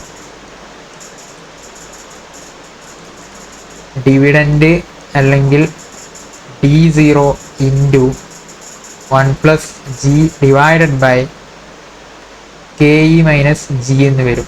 ഓക്കെ, അപ്പൊ ഇങ്ങനെ ആയിരിക്കും നമുക്ക് എന്ത് കിട്ടുക, ഒരു ഗ്രോത്ത് ഉള്ള കേസിൽ, കോൺസ്റ്റന്റ് ഗ്രോത്ത് ഉള്ള കേസിൽ, കോൺസ്റ്റന്റ് ആയിട്ട് ഗ്രോത്ത് ഉള്ള കേസിൽ നമ്മളെ എന്ത് വരുന്നത്, ഇൻട്രൻസിക് വാല്യൂ നമ്മൾ ഇങ്ങനെ ആയിരിക്കും കണ്ടുപിടിക്കുക. ഈ ഇൻട്രൻസിക് വാല്യൂ എന്നുള്ളതിനെ കൊണ്ട് ഉദ്ദേശിക്കുന്നത് നമ്മൾ എന്താണ്, നമ്മുടെ പ്രസന്റ് വാല്യൂ ഓഫ് ക്യാഷ് ഫ്ലോസിനാണ് ഉദ്ദേശിക്കുന്നത്. അത് തന്നെ ആയിരിക്കും എന്ത്, നമ്മുടെ ആ ഒരു ഷെയറിന്റെ അല്ലെങ്കിൽ ആ ഒരു ഇൻവെസ്റ്റ്മെന്റിന്റെ വാല്യൂ എന്ന് പറയുന്നത് അത് തന്നെ ആയിരിക്കും അല്ലേ. ആണ്. അപ്പോൾ അതാണ് നമ്മുടെ കോൺസെപ്റ്റ് എന്ന് പറയുന്നത്. അപ്പോൾ ഇത് തന്നെയാണ് നമ്മുടെ ഗോർഡൻസ് മോഡലും പറയുന്നത്. That's it.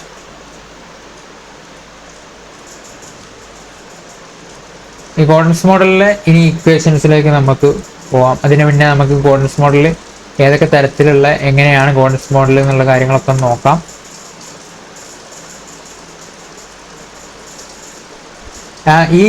ഇത് മനസ്സിലായി ഉണ്ടാവും എന്ന് വിചാരിക്കുന്നു. ഞാനൊന്ന് വേണമെങ്കിൽ സമ്മറൈസ് ചെയ്ത് പറയാം.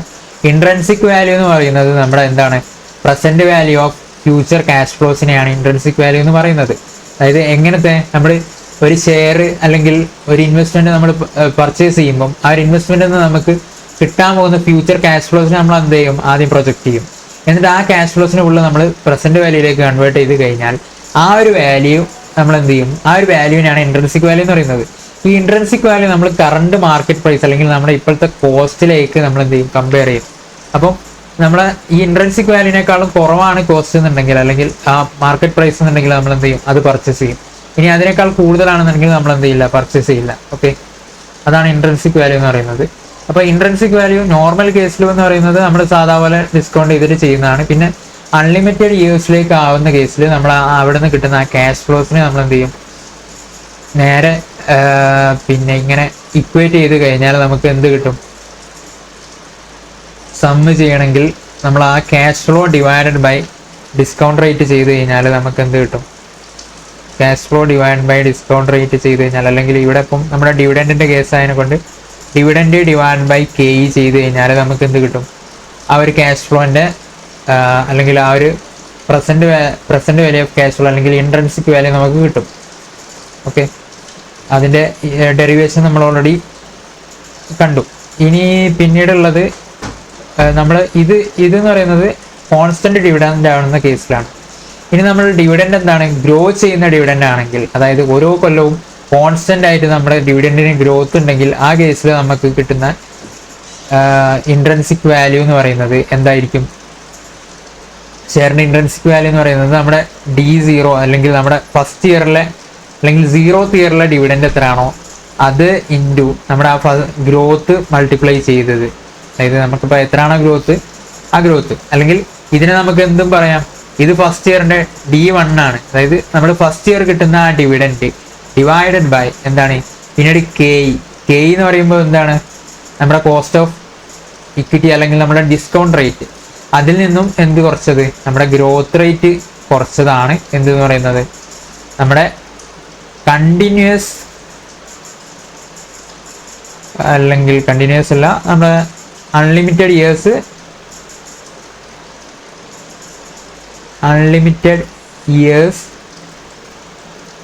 Constant growth.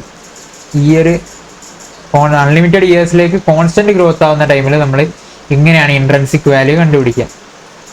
ഓക്കെ, അപ്പോൾ ഇത്രയും കാര്യങ്ങളാണ് നമ്മൾ ഇതിൽ നിന്നും പഠിച്ചത്. ഇൻട്രൻസിക് വാല്യൂ എന്താണെന്നും അത് എങ്ങനെയൊക്കെ ഏതൊക്കെ രീതിയിൽ നമുക്ക് കമ്പ്യൂട്ട് ചെയ്യാന്നുള്ളതും. അപ്പോൾ ഈ ആദ്യത്തെ ഇൻട്രൻസിക് വാല്യൂവും അതുപോലെ തന്നെ കോൺസ്റ്റന്റും ഇതെല്ലാം നിങ്ങളൊന്ന് അറിഞ്ഞു വെക്കുക. ഇത് തന്നെയാണ് നമ്മൾ ഏതിൽ പഠിക്കുന്നത്, ഗോർഡൻസ് മോഡലിലും പഠിക്കുന്നത്. ഓക്കെ, അപ്പോൾ അതിലേക്ക് നമുക്ക് പോവാം. ഇപ്പോൾ നമ്മൾ ഗോർഡൻസ് മോഡൽ നോക്കുകയാണെങ്കിൽ ഗോർഡൻസ് മോഡൽ 2 ടൈപ്പായിട്ടാണുള്ളത്. ഒന്ന് ഗോർഡൻസിൻ്റെ ഓൾഡ് മോഡലും അതുപോലെ തന്നെ പിന്നീടുള്ളത് റിവൈസ്ഡ് മോഡലുമാണ്. ഗോർഡൻസിൻ്റെ ഓൾഡ് മോഡൽ എന്ന് പറയുമ്പം ഇവിടെ എന്തായിരുന്നു കൺസിഡർ ചെയ്തതെന്ന് വെച്ചാൽ, ഇപ്പം നമ്മൾ ഈ കണ്ടുപിടിച്ച ഈ ഇക്വേഷൻ ഉണ്ടല്ലോ, അതായത് ഇതെന്താണ്, അൺലിമിറ്റഡ് ഇയേഴ്സ് കോൺസ്റ്റന്റ് ഗ്രോത്ത് ആവുന്ന കേസിലെ ഇൻട്രൻസിക് വാല്യൂ ഇല്ലേ, ഇതായിരുന്നു ഓൾഡ് മോഡലിലെ ഇക്വേഷൻ എന്ന് പറയുന്നത്. അതായത് ഇത് ഇങ്ങനെയല്ല പക്ഷേ കൊടുത്തിട്ടുണ്ടാവുക, എങ്ങനെയായിരിക്കും എന്ന് വെച്ചാൽ നമ്മളുടെ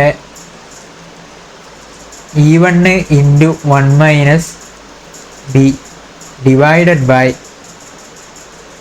KE - BR എന്നായിരുന്നു ഇക്വേഷൻ വരുന്നത്. അതായത് നമ്മൾ ഓൾഡ് മോഡലിൽ ജസ്റ്റ് എങ്ങനെയായിരുന്നു എന്ന് വെച്ചാൽ, ഗോർഡൻ അസ്യൂം ചെയ്യുന്നത് എല്ലാ കൊല്ലവും കോൺസ്റ്റന്റ് ആയിരിക്കും ഡിവിഡൻഡ്, അതുപോലെ തന്നെ എന്തായാലും ഒരു ഗ്രോത്ത് ഉണ്ടാവുമെന്ന് ഗോർഡൻ ഉറപ്പാണ്. ഗ്രോത്ത് ഇല്ലാതെയും കണ്ട് എന്ത് ചെയ്യില്ല, ഒരിക്കലും ഡിവിഡൻഡ് ഡിക്ലെയർ ചെയ്യില്ല. കാരണം ഇൻഫ്ലേഷനൊക്കെ മിറ്റിഗേറ്റ് ചെയ്യണമെങ്കിൽ അല്ലെങ്കിൽ അതിനൊക്കെ സെറ്റ് ഓഫ് ചെയ്യണമെങ്കിൽ നമുക്ക് എന്ത് ചെയ്യണം, ആ ഒരു ഗ്രോത്ത്, ഡിവിഡൻഡിൽ ഗ്രോത്ത് ഇല്ലെങ്കിൽ അതൊന്നും സെറ്റ് ഓഫ് ചെയ്യാൻ കഴിയില്ല. അപ്പോൾ അതുകൊണ്ട് തന്നെ ആ ഒരു ഗ്രോത്ത് ഉണ്ടെന്ന് ഗോർഡൻ വിശ്വസിച്ചു. അപ്പോൾ അതുകൊണ്ട് തന്നെ എന്ത് ചെയ്തു, ആദ്യം മൂപ്പർക്ക് തോന്നിയത് എന്താണെന്ന് വെച്ചാൽ നമുക്ക് കോൺസ്റ്റന്റ് ഗ്രോത്ത് മാത്രമേ ഉണ്ടാവൂ ഒരു കമ്പനിയിൽ എന്നുള്ള ബേസിലാണ് ഇക്വേഷൻ ഇറക്കിയിട്ടുള്ളത്.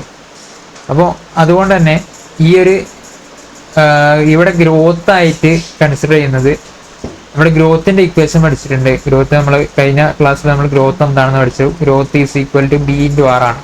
ബി എന്ന് പറഞ്ഞാൽ നമ്മുടെ റിട്ടൻഷൻ റേഷ്യോയും അതുപോലെ തന്നെ ആർ എന്ന് പറഞ്ഞാൽ റിട്ടേൺ ഓൺ ഇൻവെസ്റ്റ്മെന്റ് അല്ലെങ്കിൽ IRR ആണ്. ഓക്കെ, അപ്പോൾ ഇത് രണ്ട് മൾട്ടിപ്ലൈ ചെയ്ത് കഴിഞ്ഞാൽ നമുക്ക് ഗ്രോത്ത് കിട്ടും.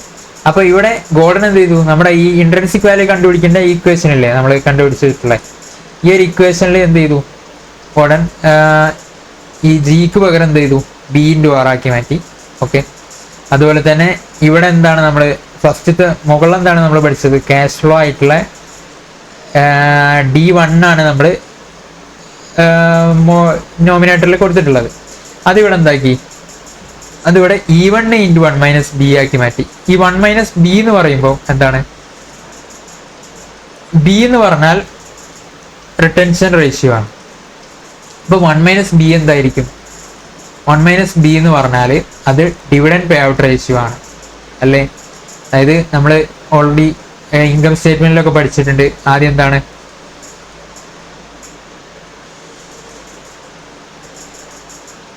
ആദ്യം ഇപ്പം earnings available to equity shareholders ഒരു എമൗണ്ട് ഉണ്ടെങ്കിൽ അതിൽ നിന്ന് നമ്മൾ എന്ത് ലെസ് ചെയ്യും, ഡിവിഡൻഡ് ലെസ് ചെയ്യും. ആ ഡിവിഡൻഡ് ലെസ് ചെയ്ത് കഴിഞ്ഞാൽ പിന്നെ ബാക്കിയുള്ളതാണ് റീറ്റെയിൻഡ് ഏർണിങ്സ്. അപ്പോൾ ഇത് രണ്ടും കൂടി കൂട്ടിയാൽ നമുക്ക് എന്ത് കിട്ടും, earnings available to equity shareholders കിട്ടും. അപ്പോൾ അതുകൊണ്ട് തന്നെ എന്തായിരിക്കും, ഈ dividend payout ratio plus നമ്മുടെ റിട്ടൻഷൻ റേഷ്യോ കൂട്ടിക്കഴിഞ്ഞാൽ എന്ത് കിട്ടും, റിട്ടൻഷൻ റേഷ്യോ അല്ലെങ്കിൽ ബി കൂട്ടിക്കഴിഞ്ഞാൽ നമുക്ക് എന്ത് കിട്ടും, 1 എന്നാണ് കിട്ടുക. ഓക്കെ, അപ്പം മറ്റേത് കിട്ടണമെങ്കിൽ എന്ത് ചെയ്താൽ മതി, നേരെ 1 - ഡിവിഡൻഡ് പേ ഔട്ട് റേഷ്യോ ചെയ്താൽ നമുക്ക് റിട്ടൻഷൻ റേഷ്യോ കിട്ടും. അതുപോലെ നേരെ തിരിച്ചും, അതായത് ഡിവിഡൻഡ് പേ ഔട്ട് റേഷ്യോ കിട്ടണമെങ്കിൽ 1 - dividend payout 1 - retention ratio കുറച്ചാലും മതി. ഓക്കെ, അപ്പോൾ ഇതെന്താണ്, ഡിവിഡൻഡ് പേ ഔട്ട് റേഷ്യോ ആണ്. E1 എന്ന് പറഞ്ഞാൽ നമ്മുടെ EPS ആണ്. EPS എന്ന് dividend payout ratio multiply ചെയ്ത് കഴിഞ്ഞാൽ നമുക്ക് എന്താണ് കിട്ടുക, ദാറ്റ് ഈസ് ഡിവിഡൻഡ് ഒബ്വിയസ്ലി. അപ്പോൾ ഇവിടെ നമുക്ക് കിട്ടുന്നത് D1 ആണ്. ഇവിടെ D1 കിട്ടും. അതുപോലെ തന്നെ ഡിനോമിനേറ്ററിൽ പോയാൽ നമുക്ക് കെയിന്ന് ഗ്രോത്ത് മൈനസ് ചെയ്യുന്നു. അപ്പോൾ ഇത് സാധാരണ നമ്മുടെ ഇൻട്രൻസിക് വാല്യൂവിൻ്റെ ഈക്വേഷൻ തന്നെയാണ്. അതൊന്ന് ജസ്റ്റ് എന്ത് ചെയ്തു, ഒന്ന് മോഡിഫൈ ചെയ്തിട്ട് ചെയ്തു എന്നുള്ളത് മാത്രമേ ഉള്ളൂ ഇവിടെ ഓൾഡ് മോഡലുള്ളത്.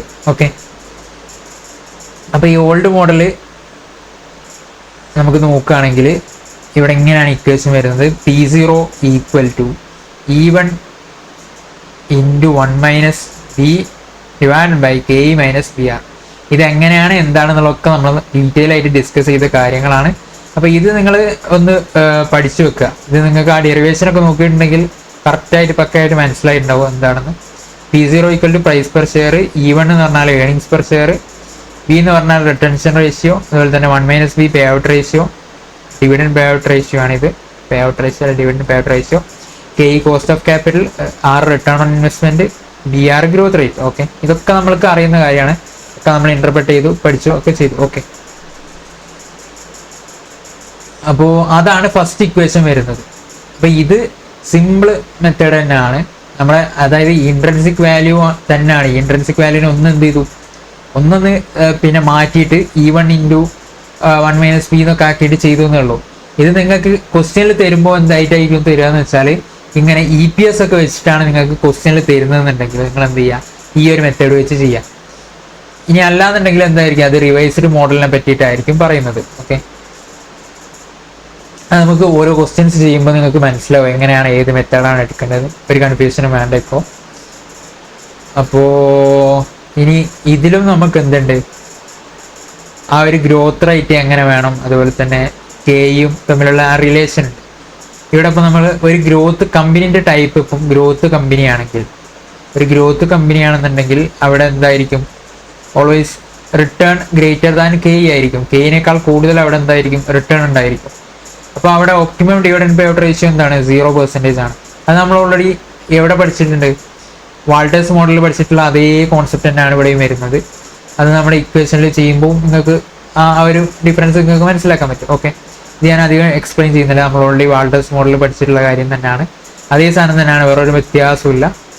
R-KE 100%. അപ്പോൾ ഇതൊന്ന് ജസ്റ്റ് ഒന്ന് നോക്കിയേക്കാം. ഓക്കെ, ഇനി നമുക്ക് എന്ത് ചെയ്യാം, ക്വസ്റ്റ്യൻ ചെയ്യുന്നതിന് മുന്നേ നമുക്ക് മറ്റേ മെത്തേഡ് കൂടി ഒന്ന് പഠിച്ചു വെച്ചാൽ എന്തായി, നമുക്ക് ഗോർഡൻസ് മോഡലിന്റെ ആ ഒരു തിയറി പോർഷൻ അങ്ങ്, അല്ലെങ്കിൽ ആ കോൺസെപ്റ്റൽ പോർഷൻ അങ്ങ് കഴിഞ്ഞിട്ടും, എന്നിട്ട് നമുക്ക് ക്വസ്റ്റ്യൻസ് എല്ലാം കൂടി ഒന്നിച്ച് ചെയ്യാം. ഓക്കെ, ഈ മോഡലിൽ മാത്രം നമുക്ക് അങ്ങനെ ചെയ്യാം. ഓക്കെ, അപ്പം ഇനി ഇവിടെ ഞാൻ പറഞ്ഞു 2 മോഡലാണുള്ളത്. ആദ്യത്തെ മോഡൽ ഓൾഡ് മോഡൽ, അതിൽ ഇങ്ങനെയാണ് ഇക്വേഷൻ വരുന്നത്. അതായത് P0 = E1 × 1 - B / K - PR, എങ്ങനെയാണ് ഇക്വേഷൻ വരുന്നത്. ഇനി രണ്ടാമത്തെ മെത്തേഡ് എന്താണെന്ന് വെച്ചാൽ, അതായത് രണ്ടാമത്തെ മെത്തേഡ് അല്ല, അപ്പം പിന്നീട് ഗോർഡന് തോന്നി, അതായത് ഇവിടെ ഒരു കമ്പനിയിൽ എപ്പോഴും കോൺസ്റ്റന്റ് ആയിട്ട് ഡിവിഡൻഡ് ആവുമെന്ന് നമുക്ക് പറയാൻ പറ്റില്ല. കാരണം എങ്ങനെയായിരിക്കും നമ്മുടെ ക്യാഷ് ഫ്ലോസ് അല്ലെങ്കിൽ ഡിവിഡൻഡ് കണ്ടീഷൻസ്, മാർക്കറ്റ് കണ്ടീഷൻസ് ഒക്കെ വെച്ചിട്ട് നമ്മുടെ ഡിവിഡൻഡ് മാറിക്കൊണ്ടേയിരിക്കും. അത് നമ്മൾ ഇത്ര കോൺസ്റ്റന്റ് ആയിരിക്കും എന്നൊന്നും പറഞ്ഞാൽ അങ്ങ് പ്രാക്ടിക്കലി നടക്കുന്ന കാര്യങ്ങളല്ല. അപ്പോൾ അതുകൊണ്ട് തന്നെ ഗോർഡൻ എന്ത് ചെയ്തു, ആ മോഡൽ അങ്ങ് എന്ത് ചെയ്തു, റിവൈസ് ചെയ്തു എന്ന് വെച്ചാൽ നിങ്ങൾ എന്ത് വിചാരിക്കുന്നു വേണ്ട, ഇക്വേഷനൊക്കെ ആകപ്പെടെ മാറ്റി എന്നൊന്നും വിചാരിക്കണ്ട. ഒന്നും ചെയ്തെന്താന്ന് വെച്ചാൽ, നമ്മുടെ ഞാനിപ്പം ഇങ്ങനൊരു സിറ്റുവേഷൻ പറയാം, എക്സാമ്പിളിലൂടെ നമുക്ക് നോക്കാം എങ്ങനെയാണ് മാറിയതെന്നുള്ളത്.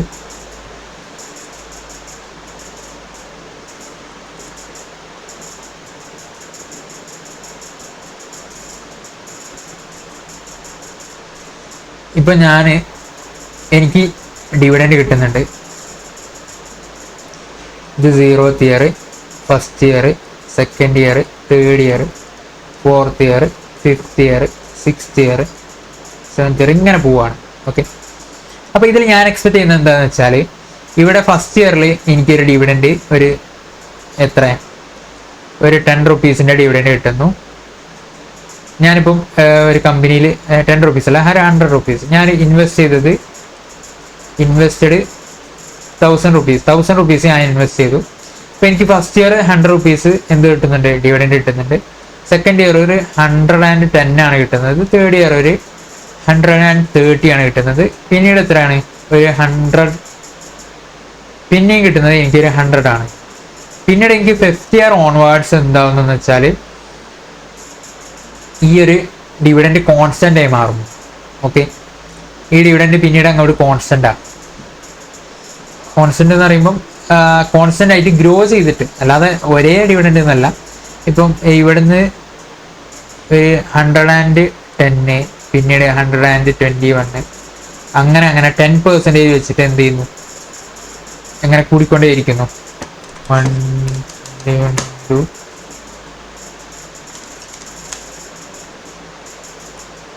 പിന്നീട് 133.1, അങ്ങനെ പോകുന്നു. ഓക്കെ,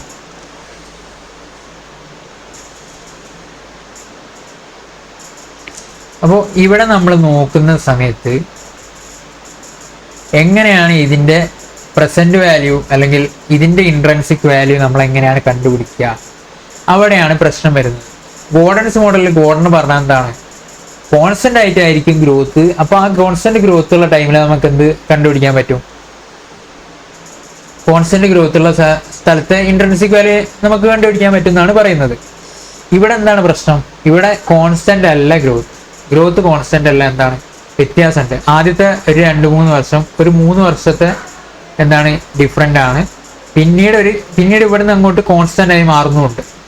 അപ്പൊ ഇങ്ങനത്തെ കേസിലായിരിക്കും മിക്കവാറും കമ്പനീസ് വരുന്നത്.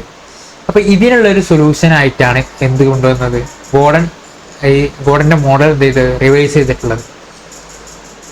അപ്പൊ ഈ ഒരു കേസിൽ എങ്ങനെയാണ് നമ്മൾ ചെയ്യാന്ന് ആദ്യം തന്നെ നോക്കാം. ഇവിടെ എനിക്ക് ചെയ്യാൻ പറ്റുന്നത്, ഇവിടെ എനിക്ക് എന്ത് ചെയ്യാം, ആ ഗോർഡൻ മോഡൽ, നമ്മുടെ ഗോർഡന്റെ ഓൾഡ് മോഡലായിട്ടുള്ള മോഡല്, അല്ലെങ്കിൽ നമ്മുടെ intrinsic value for unlimited years എന്ന് പറഞ്ഞിട്ട് ഞാൻ പഠിപ്പിച്ചെന്നില്ലേ, അതായത് unlimited years with growth last പഠിപ്പിച്ചെന്ന്. ആ ഒരു മെത്തേഡാണ് ഇവിടെ യൂസ് ചെയ്യേണ്ടത്, അല്ലെങ്കിൽ ഗോർഡൻസ് മോഡൽ എന്നും പറയാം. ആ ഒരു മെത്തേഡാണ് നമ്മൾ യൂസ് ചെയ്യേണ്ടത്. ഏത്? നമ്മളുടെ d0 × 1 + g / ke - g. ഇതാണ് ഇവിടെ യൂസ് ചെയ്യേണ്ടത്, കാരണം ഇവിടെ കോൺസ്റ്റന്റ് ആയിട്ടാണ് ഗ്രോത്ത് ചെയ്യുന്നത്. ഓക്കെ, അത് ഓക്കെയാണ്. ഇനി അതെങ്ങനെയാണ്? അപ്പോൾ ഇവിടെ നമ്മൾ എന്ത് ചെയ്യും? ഓക്കെ, അത് നമ്മൾ അങ്ങനെ ചെയ്യാമെന്ന് വിചാരിച്ചു. ഇവിടെ നമ്മൾ എന്ത് ചെയ്യും? ഈ ഒരു ഗ്രോത്തിനെ അല്ലെങ്കിൽ ഈ ഒരു ഡിവിഡൻസിനെ നമ്മൾ എന്ത് ചെയ്യും? ഇത് നമ്മൾ നോർമൽ ഇൻട്രൻസിക് വാല്യൂ വെച്ചിട്ട് കണ്ടുപിടിക്കണം. നോർമൽ ഇൻട്രൻസിക് വാല്യൂ വെച്ചിട്ട് നമ്മൾ എന്ത് ചെയ്യണം? ഇവിടെ കണ്ടുപിടിക്കണം. അതാണ് നമ്മുടെ ഇവിടുത്തെ ടാസ്ക്. ഇത് ടാസ്ക് എന്നൊന്നല്ല, ഇത് സിമ്പിൾ സാധനമാണ്.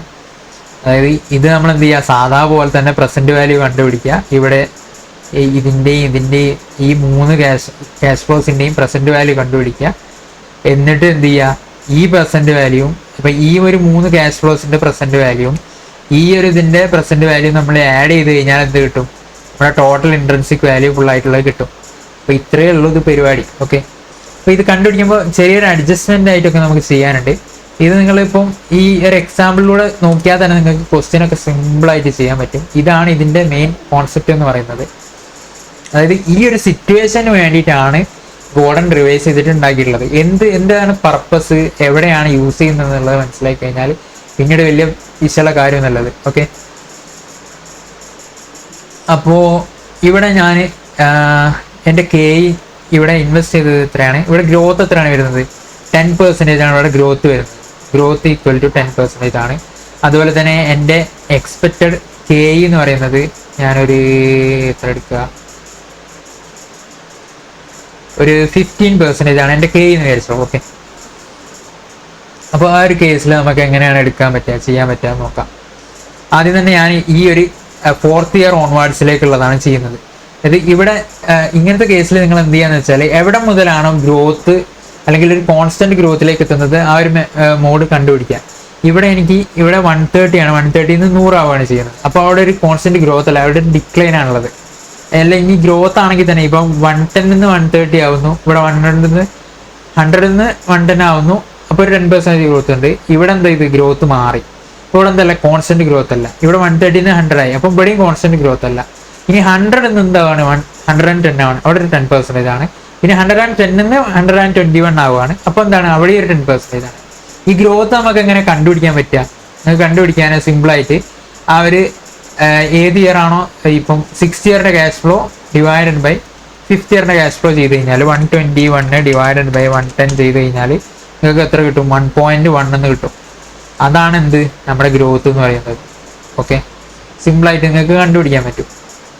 അങ്ങനെ ഈ ഗ്രോത്ത് സെയിം ആയി വരുന്ന, അതായത് ഇവിടെയും 10% ആണ്, ഇവിടെയും 10% ആണ്, അങ്ങനെ ഗ്രോത്ത് സെയിം ആയി വരുന്ന ആ ഒരു സ്റ്റാർട്ടിങ് മുതൽ ഇവിടെ മുതൽ എടുക്കുക. ഓക്കെ, ഇത് ബേസ് ആയിട്ട് ഇത് d0 ആയിട്ട് എടുക്കണം. ഓക്കെ, എന്നിട്ട് ഇവിടെ k 15% ആണ്, ഗ്രോത്ത് 10% ആണ്.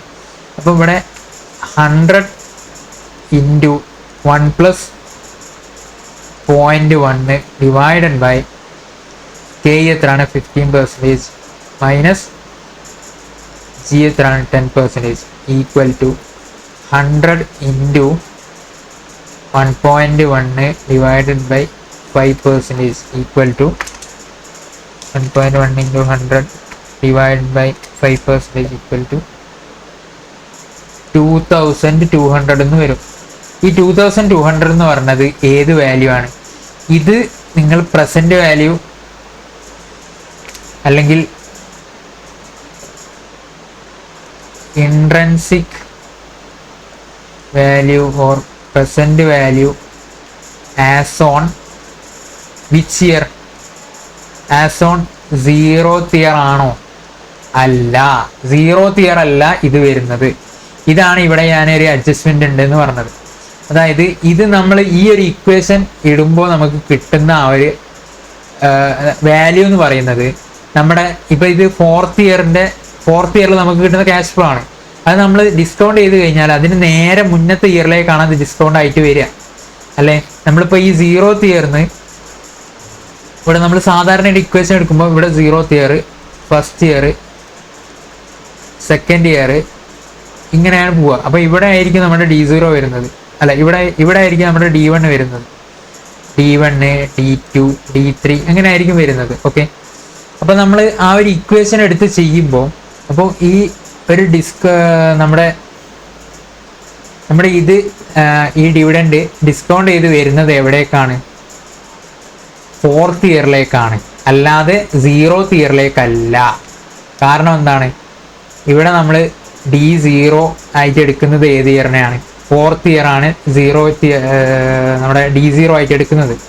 D0 ആയിട്ട് ഏതാണോ എടുക്കുന്നത് അവിടേക്കാണ്, ആ ഒരു ഇയറിലേക്കാണ് നമ്മൾ ഏത് ഇയറിൻ്റെ ഡിവിഡൻഡാണ് നമ്മൾ D0 ആയിട്ട് എടുക്കുന്നത് ആ ഇയറിലേക്കായിരിക്കും നമ്മൾ ആ ക്യാഷ് ഫ്ലോ ഡിസ്കൗണ്ട് ആയിട്ട് വരുന്നത്.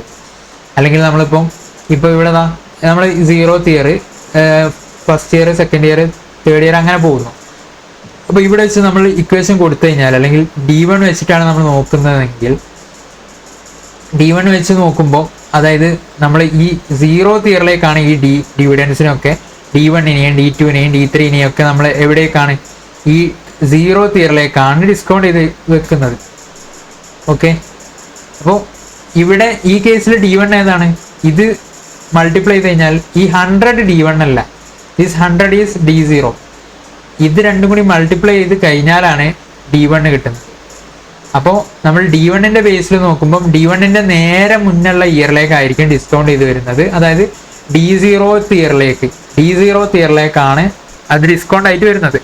അപ്പോൾ ഇവിടെ നമ്മൾ D0 ആയിട്ട് ഓൾറെഡി 100ന് എടുത്തതിനെ കൊണ്ട് തന്നെ ആ 100 ആയിട്ടുള്ള, അതായത് 4th ഇയറിലേക്കായിരിക്കും അത് ഡിസ്കൗണ്ട് ആയിട്ട് വരുന്നത്. This is very important. ഈ ഒരു ഭാഗത്ത് ആൾക്കാർക്ക് നല്ല കൺഫ്യൂഷൻ ഉണ്ടാവാറുണ്ട്. അപ്പോൾ അതുകൊണ്ടാണ് ഞാൻ റിപ്പീറ്റ് ചെയ്ത് പറയുന്നത്. ഇത് എവിടെയാണോ D0 ഉള്ളത്, ഏതാണോ D0, ആ ഒരു D0th ഇയറിലേക്കായിരിക്കും ഡിസ്കൗണ്ട് ചെയ്ത് വരുന്നത്. ഒരിക്കലും നിങ്ങൾ ഇത് പ്രസൻറ്റ് വാല്യൂ ആക്കിയിട്ട് 0th ഇയറിലെ പ്രസൻറ്റ് വാല്യൂ ആക്കിയിട്ട് നേരെ എന്ത് ചെയ്യരുത്, ആഡ് ചെയ്യരുത്. അപ്പോൾ ആൻസർ ഫുള്ള് തെറ്റിപ്പോവും. ഇത് എവിടെയാണോ, ഏത് ഇയറിലേക്കാണോ D0 വരുന്നത് ആ D0യിലായിരിക്കും ഡിസ്കൗണ്ട് ചെയ്തെത്തുന്നത്. ഓക്കെ, ഈ ഇക്വേഷൻ നമ്മൾ ഡെറിവേഷൻ ഒക്കെ നോക്കിക്കഴിഞ്ഞാൽ നിങ്ങൾക്ക് മനസ്സിലാവും എങ്ങനെയാണ് അത് അങ്ങനെ വരുന്നത് എന്നുള്ള കാര്യങ്ങളൊക്കെ. അപ്പോൾ എന്താണ്, D0th ഇയറിലേക്കായിരിക്കും അത് വരുന്നത്. D0 ഏതാണോ എടുത്തത് അത് വെച്ചിട്ടായിരിക്കും അത് നമ്മൾ കമ്പ്യൂട്ട് ചെയ്യുക.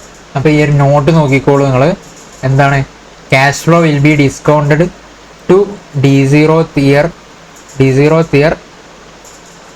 Or the year before D1.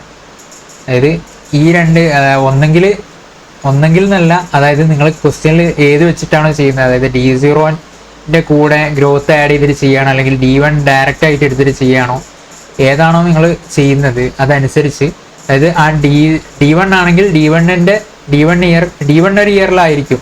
ഇപ്പോൾ ഇവിടെ നമ്മുടെ D1 എന്ന് പറയുന്നത് 5th ഇയറിൻ്റെതാണ് D1 വരുന്നത്. ഇവിടെ എൻ്റെ D0 ഈ 4th ഇയറിൻ്റെ എന്ന് പറയുന്നത് D0 ആണ്. ഓക്കെ, ഇപ്പം ഞാൻ ഈ D1 വെച്ചിട്ടാണ് നേരെ ഡയറക്റ്റ്ലി ചെയ്യുകയാണെന്ന് വെച്ചാൽ, ഇപ്പം 110/K - C ഡയറക്റ്റ് ചെയ്യുകയാണെങ്കിൽ ഞാൻ D1 ആയിരിക്കും ഞാൻ എടുത്തിട്ടുള്ളത്. അപ്പോൾ ഞാൻ 5th ഇയറിൻ്റെ ക്യാഷ് ഫ്ലോ ആയിരിക്കും നോക്കുന്നത്. അപ്പോൾ എന്ത് ചെയ്യുക, D1ൻ്റെ നേരെ മുന്നത്തെ ഇയറിലുള്ള, അതായത് D0യിലുള്ള ആ ഇയറിലേക്കായിരിക്കും അത് ഡിസ്കൗണ്ട് ചെയ്ത് വരുന്നത്. ഓക്കെ, ഈ സാധനം ഞാൻ റിപ്പീറ്റ് ചെയ്ത് പറയുന്നത് എന്തിനാന്ന് വെച്ചാൽ ഇത് നല്ല കൺഫ്യൂസിങ് ആയിട്ടുള്ള അതായിരിക്കും. ഇപ്പോൾ നിങ്ങൾക്ക് ചിലപ്പോൾ മനസ്സിലായെന്ന് വരും പെട്ടെന്ന്. ഇത് നിങ്ങൾ എന്തായാലും നോട്ട് ചെയ്ത് വെക്കുക. നിങ്ങൾക്ക് വേറെയും കുറേ സ്ഥലത്ത് ഇത് ആവശ്യം വരും. ഈ ഒരു ഇക്വേഷൻ ഇല്ലേ, നമ്മുടെ ഈ D0 × 1+G/K - G എന്ന് പറഞ്ഞ ഈ ഒരു ഇക്വേഷൻ അല്ലേ, ഇത് വെച്ചിട്ടാണ് നമ്മുടെ ബിസിനസ് വാല്യുവേഷൻ ഒക്കെ പറഞ്ഞിട്ടൊരു ടോപ്പിക് ഉണ്ട്. ബിസിനസ് വാല്യുവേഷൻ ഇത് ഫൈനലിൽ നിങ്ങൾക്ക് പഠിക്കാനുണ്ട്. അതുപോലെ തന്നെ പ്രാക്ടിക്കലി ചെയ്യാനുള്ളൊരു ടോപ്പിക്കാണ്. പ്രാക്ടിക്കലി നമ്മൾ ബിസിനസ് വാല്യുവേഷൻ ചെയ്യുമ്പോൾ അതിലുള്ള മെയിൻ മെത്തേഡാണ് ഡിസ്കൗണ്ടഡ് ക്യാഷ് ഫ്ലോ മെത്തേഡ് എന്ന് പറയുന്നത്. ഈ ഡിസ്കൗണ്ടഡ് ക്യാഷ് ഫ്ലോ മെത്തേഡ് ഈ ഒരു ഇക്വേഷൻ്റെ ബേസിലാണ് ഉള്ളത്. ഓക്കെ, ഈ ഒരു ഇക്വേഷൻ എന്ന് പറഞ്ഞാൽ ഇതിലൂടെ ഈ ഇക്വേഷൻ വെച്ച് നമ്മൾ കണ്ടുപിടിക്കുന്നത് എന്താണെന്ന് വെച്ചാൽ terminal value of cash flow ആണ് കണ്ടുപിടിക്കുന്നത്. ഈ ഒരു ഇക്വേഷനിലൂടെ ഡിസ്കൗണ്ട് ചെയ്ത് കിട്ടുന്ന ആ ഒരു ക്യാഷ് ഫ്ലോനെ നമ്മൾ പറയുന്ന പേരാണ് terminal value of cash flow. അപ്പം ഈ terminal value of cash flow ഒക്കെ നമ്മൾ നോക്കുന്ന ടൈമിലും നമ്മൾ ഈ ഗ്രോത്ത്, അതുപോലെ തന്നെ എന്താ പറയുക, നമ്മുടെ ഈ D0 D1 അതൊക്കെ എവിടെയാണ്, ഇത് ഏത് ഇയറിലേക്കാണ് ഡിസ്കൗണ്ട് ചെയ്ത് വരുന്നത് എന്നുള്ള കാര്യങ്ങളൊക്കെ വെരി ഇമ്പോർട്ടൻ്റ് ആണ്. അപ്പോൾ ഇത് എപ്പോഴും ഓർത്ത് വെക്കുക. D0 ഏതാണോ ഇയർ, ഇപ്പം 1 2 3 4, ഇപ്പോൾ ഈ 4th ഇയർ മുതലാണ് കോൺസ്റ്റന്റ് ആവുന്നതെങ്കിൽ നമ്മൾ D0 ആയിട്ട് എടുത്തിട്ടുള്ളത് ചിലപ്പോൾ എന്തായിരിക്കും, 3rd ഇയറിനായിരിക്കും. 3rd ഇയർ മുതൽ 3rd ഇയറിൻ്റെ പിറ്റേന്ന് എന്തായിരിക്കും 110 ആയി, പിന്നീട് 5th ഇയർ 121, ഇങ്ങനെ കോൺസ്റ്റന്റ് ആയിട്ട് പോവുകയാണെങ്കിൽ ഈ ബേസ് ഇയർ ഇതായിരിക്കും D0. ഈ D0 ഇയറിലേക്കായിരിക്കും അത് ഡിസ്കൗണ്ട് ചെയ്ത് വരുന്നത്. ഓക്കെ ഓക്കെ ഓക്കെ, ഇത് നല്ല തറവായിട്ട് മനസ്സിലാക്കി വെക്കുക. ഓക്കെ,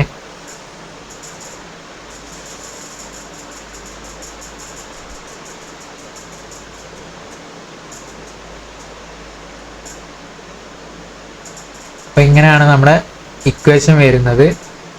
അതുപോലെ തന്നെ എങ്ങനെയാണ് ഇത് കണ്ടുപിടിക്കേണ്ടത്, D0 എങ്ങനെയാണ് കണ്ടുപിടിക്കേണ്ടതെന്നൊക്കെ നമ്മൾ പറഞ്ഞു. പിന്നെ ഇത് നമ്മൾ കംപ്ലീറ്റ് ആയില്ലല്ലോ. ഇനി ആദ്യം നമ്മൾ എന്ത് ചെയ്തു, ആ D0 കണ്ടുപിടിച്ചു, നമ്മുടെ ഈ 4th ഇയർ മുതലുള്ള, അതായത് കോൺസ്റ്റന്റ് ആവുന്ന ആ ഒരു ടൈമിലേക്കുള്ള ക്യാഷ് ഫ്ലോ നമ്മൾ കണ്ടുപിടിച്ചു. 2200 ആണെന്ന് കണ്ടുപിടിച്ചു. ഇതിനെ നമ്മൾ എന്ത് ചെയ്യണം, ഈ 2200-നെ ഞാനിപ്പോൾ തൽക്കാലത്തേക്ക് ടെർമിനൽ വാല്യൂ എന്ന് ഇടുകയാണ്. Terminal value equal to 2200. Present value of terminal cash flow equal to എന്താണ്, 2200 into discounting factor at 4th year. ഇത് നമ്മൾ എവിടേക്കാണ്, 4th ഇയറിലേക്കാണ് ഡിസ്കൗണ്ട് ചെയ്ത് വന്നിട്ടുള്ളത്. 4th ഇയറിലേക്ക് ഡിസ്കൗണ്ട് ചെയ്ത് വന്നെന്ന് പറഞ്ഞാൽ ആ 4th ഇയറിൽ ഒരു ക്യാഷ് ഫ്ലോ കിട്ടിയ പോലെ നമ്മൾ കൺസിഡർ ചെയ്യണം. അപ്പോൾ നമ്മളൊരു 4th ഇയറിൽ ക്യാഷ് ഫ്ലോ കിട്ടിയിട്ടുണ്ടെങ്കിൽ നമ്മൾ ഏത് ഡിസ്കൗണ്ട് ഫാക്ടറാണ് യൂസ് ചെയ്യുക, 4th ഇയറിൻ്റെ ഡിസ്കൗണ്ടിങ് ഫാക്ടറാണ് യൂസ് ചെയ്യുക. അപ്പോൾ നിങ്ങൾ എന്ത് ചെയ്താൽ മതി, 4th ഇയറിൻ്റെ ഡിസ്കൗണ്ടിങ് ഫാക്ടർ യൂസ് ചെയ്യാം. അപ്പോൾ നമ്മൾ discounting factor of 4th year എങ്ങനെയാണ് കണ്ടുപിടിക്കുക, 1 ഡിവൈഡഡ് ബൈ 1.15 ഈക്വൽ ടു ഇപ്പോൾ 0.57 എന്നാണ് കിട്ടുന്നത്. 2200 ഇൻറ്റു 0.572 ഇൻറ്റു 2200 1257.48. ഇതാണ് നമ്മുടെ പ്രസന്റ് വാല്യൂ വരുന്നത്. Present value of terminal cash flow വരുന്നത്. ഇനി പ്രസന്റ് വാല്യൂ നമ്മൾ ഏതിൻ്റെയും കൂടി എടുക്കണം, പ്രസന്റ് വാല്യൂ ഓഫ് ഇയേഴ്സ് 1 2 3, ഇത് 3 നമ്മൾ എടുക്കണ്ടേ. അതായത് ഇത് നമ്മൾ എവിടെ മാത്രമേ എത്തിയിട്ടുള്ളൂ, ആ ടെർമിനൽ വാല്യൂ 4th ഇയർ മുതലുള്ളത് മാത്രമേ നമ്മൾ എടുത്തിട്ടുള്ളൂ. ഈ 130-ഉം 110-ഉം 100-ഉം ഇതൊക്കെ നമ്മൾ എടുക്കണം. അപ്പോൾ അതെന്താണ്, 100 ഇൻറ്റു 100 ഫസ്റ്റ് ഇയർ ആണ്. ഫസ്റ്റ് ഇയറിൻ്റെ എത്രയാണ്, 1 ഡിവൈഡ് ബൈ 1.15 ഈക്വൽ ടു 0.8696 എന്ന് കൊടുക്കാം, പ്ലസ് 110 ഇൻറ്റു 0.756 പ്ലസ് 130 ഇൻറ്റു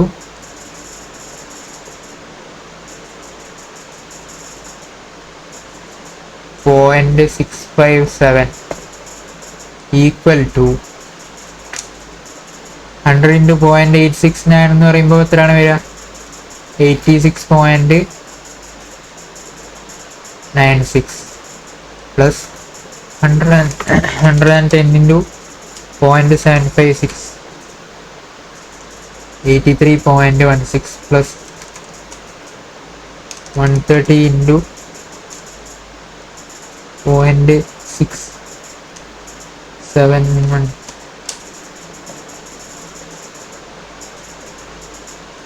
87.23. ഇതിൽ ചെറിയ ഡിഫറൻസ് ഉണ്ടാവും, അത് നമ്മുടെ റൗണ്ട് ഓഫിൻ്റെ ഒക്കെ ഡിഫറൻസ് ആയിരിക്കും, നിങ്ങൾ കൺസിഡർ ചെയ്യേണ്ട ആവശ്യമില്ല. 87.83.16 പ്ലസ് 86.96 ഈക്വൽ ടു 257.35. അപ്പോൾ നമ്മുടെ total present value of cash flows അല്ലെങ്കിൽ നമ്മുടെ എന്താ പറയാ ഇൻട്രൻസിക് വാല്യൂ അല്ലെങ്കിൽ പ്രൈസ് ഓർ ഇൻട്രൻസിക് വാല്യൂ അല്ലെങ്കിൽ വാല്യൂ ഓഫ് ഫേം. പ്രൈസ് എന്ന് പറയാൻ പറ്റില്ല, പക്ഷെ നമ്മൾ പ്രൈസ് എന്ന് പറഞ്ഞിട്ടാണ് ഇക്വേഷൻ കൊടുക്കുക. ഈ പ്രൈസ് ഈ ഗോർഡൻസ് മോഡലിലുള്ള പ്രൈസ് എന്നുള്ളതിനെ കൊണ്ട് ഉദ്ദേശിക്കുന്നത് അതിന്റെ വാല്യൂ ആണ്, അല്ലാതെ നമ്മൾ മാർക്കറ്റിൽ നിന്ന് നമുക്ക് പർച്ചേസ് ചെയ്യാൻ കിട്ടുന്ന പ്രൈസ് ആയിക്കൊള്ളുന്നില്ല.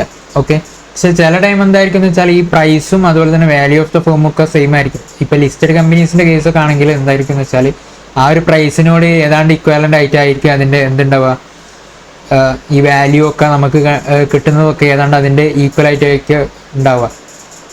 കാരണം അത് നമ്മുടെ മാർക്കറ്റുമായിട്ട് നല്ല എന്താ പറയാ ആൾക്കാരായിട്ട് നല്ല പെട്ടെന്ന് ആൾക്കാർക്ക് ആക്സസ് ചെയ്യാൻ പറ്റുന്ന മാർക്കറ്റാണ് അവിടെ. അപ്പോൾ അവരുടെ ഇൻവെസ്റ്റേഴ്സിന്റെ എക്സ്പെക്ടേഷനും അതുപോലെ തന്നെ ഈ ഫാക്ടേഴ്സ് ഒക്കെ കൺസിഡർ ചെയ്തിട്ടാണ് അവിടെ പ്രൈസ് ഡിറ്റർമൈൻ ചെയ്യുന്നത്.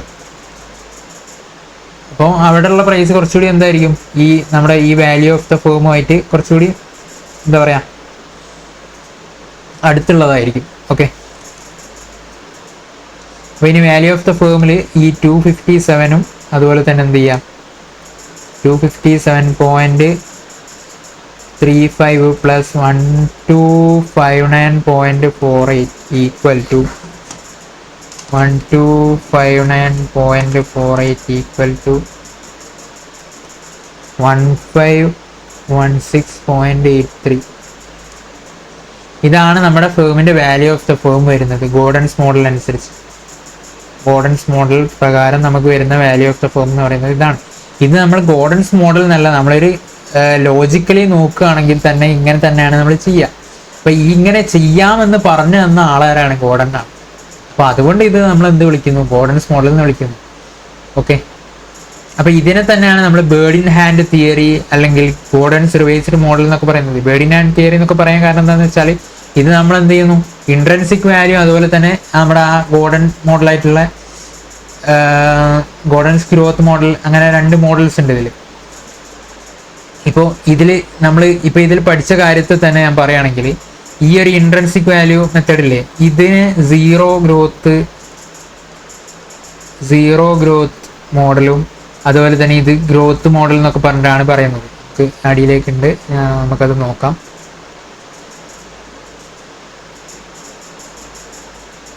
ഡിവിഡൻഡ്, പിന്നെ ഇതിന് റിവേഴ്സ്ഡ് മോഡലിന് വേറൊരു പേര് പറയുന്നത് എന്താണെന്ന് വെച്ചാൽ ഡിവിഡൻഡ് ഡിസ്കൗണ്ട് മോഡൽ എന്നും പറയും. ഡിവിഡൻഡ് ഡിസ്കൗണ്ട് മോഡൽ പറയാൻ കാരണം എന്താണ്, നമ്മൾ ഓൾറെഡി അതെന്ത് ചെയ്യണം, സാധാരണ നമ്മൾ ഡിസ്കൗണ്ടിങ് ഫാക്ടർ വെച്ച് നമ്മുടെ പ്രസന്റ് വാല്യൂ കണ്ടിരിക്കുന്ന പോലെ തന്നെ ചെയ്യുന്നതാണ് ഡിവിഡൻഡ് ഡിസ്കൗണ്ട് മോഡൽ എന്നും പറയുന്നത്.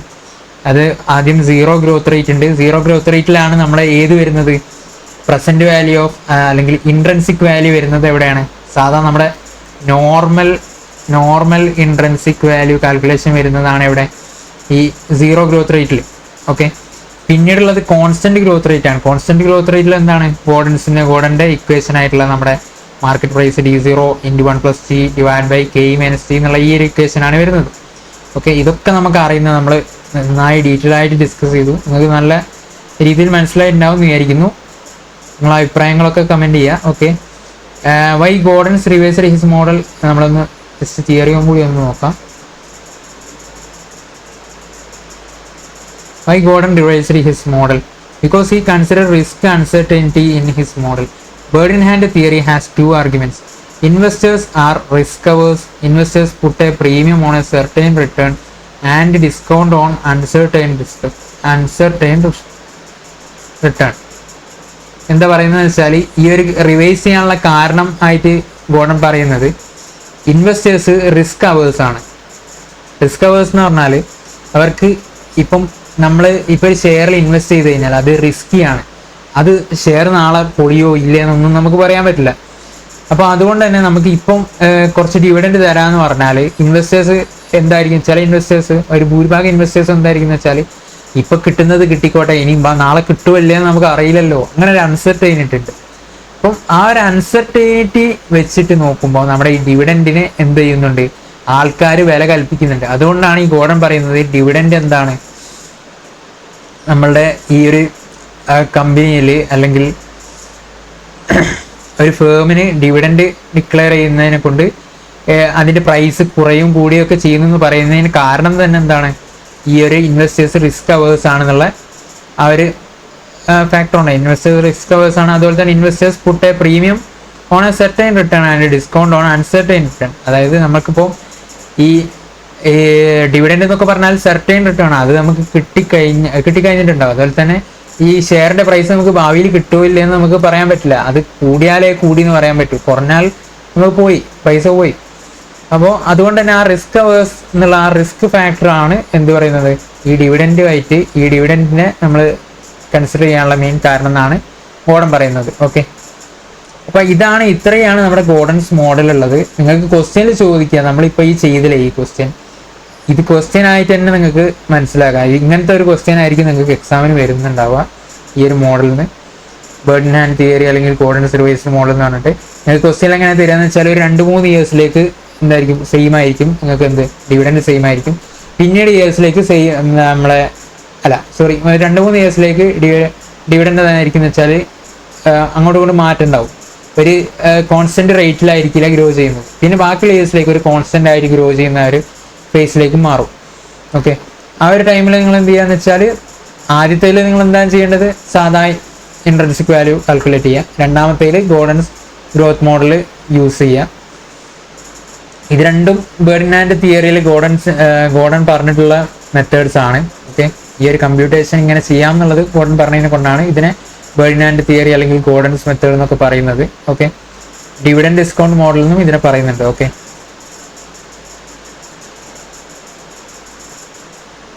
അപ്പോൾ ഇത് ഞാൻ കുറച്ച് ഡീറ്റെയിൽ ആയിട്ട് എടുത്തത് എന്താണെന്ന് വെച്ചാൽ ഇത് നിങ്ങൾക്ക് ഭാവിയിലും ആവശ്യം വരുന്ന കാര്യമാണ്. എങ്ങനെയാണ് ഇത് വരുന്നത്, അങ്ങനത്തെ കാര്യങ്ങളൊക്കെ നിങ്ങൾക്ക് ഭാവിയിൽ ആവശ്യം വരും. അപ്പോൾ ഈ ഇക്വേഷൻ എങ്ങനെയാണ് വന്നതെന്നൊക്കെ അറിയുകയാണെങ്കിൽ കുറച്ചുകൂടി നിങ്ങൾക്ക് എന്തായിരിക്കും അഡ്വാൻറ്റേജസ് ആയിരിക്കും എന്ന് വിചാരിച്ചിട്ടാണ് പറഞ്ഞത്. ഓക്കെ ഓക്കെ ഓക്കെ ഓക്കെ ഇനി നമുക്ക് നെക്സ്റ്റ് ക്ലാസ്സിൽ നമുക്ക് എന്ത് ചെയ്യാം, ഈ ക്വസ്റ്റ്യൻസ് നമ്മൾ ആദ്യം തന്നെ ഗോർഡൻസ് ഓൾഡ് മോഡലിൻ്റെ ക്വസ്റ്റ്യൻസും അതുപോലെ തന്നെ പിന്നെ റിവൈസ്ഡ് മോഡലിൻ്റെ ക്വസ്റ്റ്യൻസും ഒക്കെ നമുക്ക് എന്ത് ചെയ്യാം. അപ്പോൾ നിങ്ങൾക്ക് നല്ലൊരു ഐഡിയ കിട്ടും എങ്ങനെയാണ് ചെയ്യേണ്ടത്, എങ്ങനെയാണ് ക്വസ്റ്റ്യൻ വരുന്നത് എന്നുള്ള കാര്യങ്ങളൊക്കെ. Okay okay okay okay okay എന്നിട്ട് അത് കഴിഞ്ഞിട്ട് നമുക്ക് എന്ത് ചെയ്യാം, നമ്മുടെ മറ്റേ MM അപ്രോച്ചും കൂടി കഴിഞ്ഞ് കഴിഞ്ഞാൽ നമ്മളെ ഈ ചാപ്റ്റർ കഴിയും.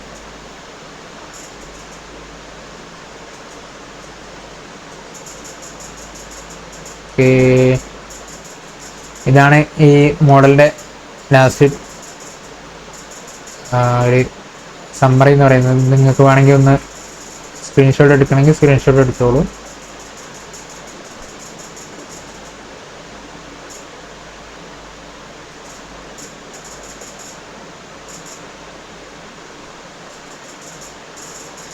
ഓക്കെ, ഇനി ബാക്കി നമുക്ക് എന്ത് ചെയ്യാം, നെക്സ്റ്റ് ക്ലാസ്സിൽ ഡിസ്കസ് ചെയ്യാം. ബൈ.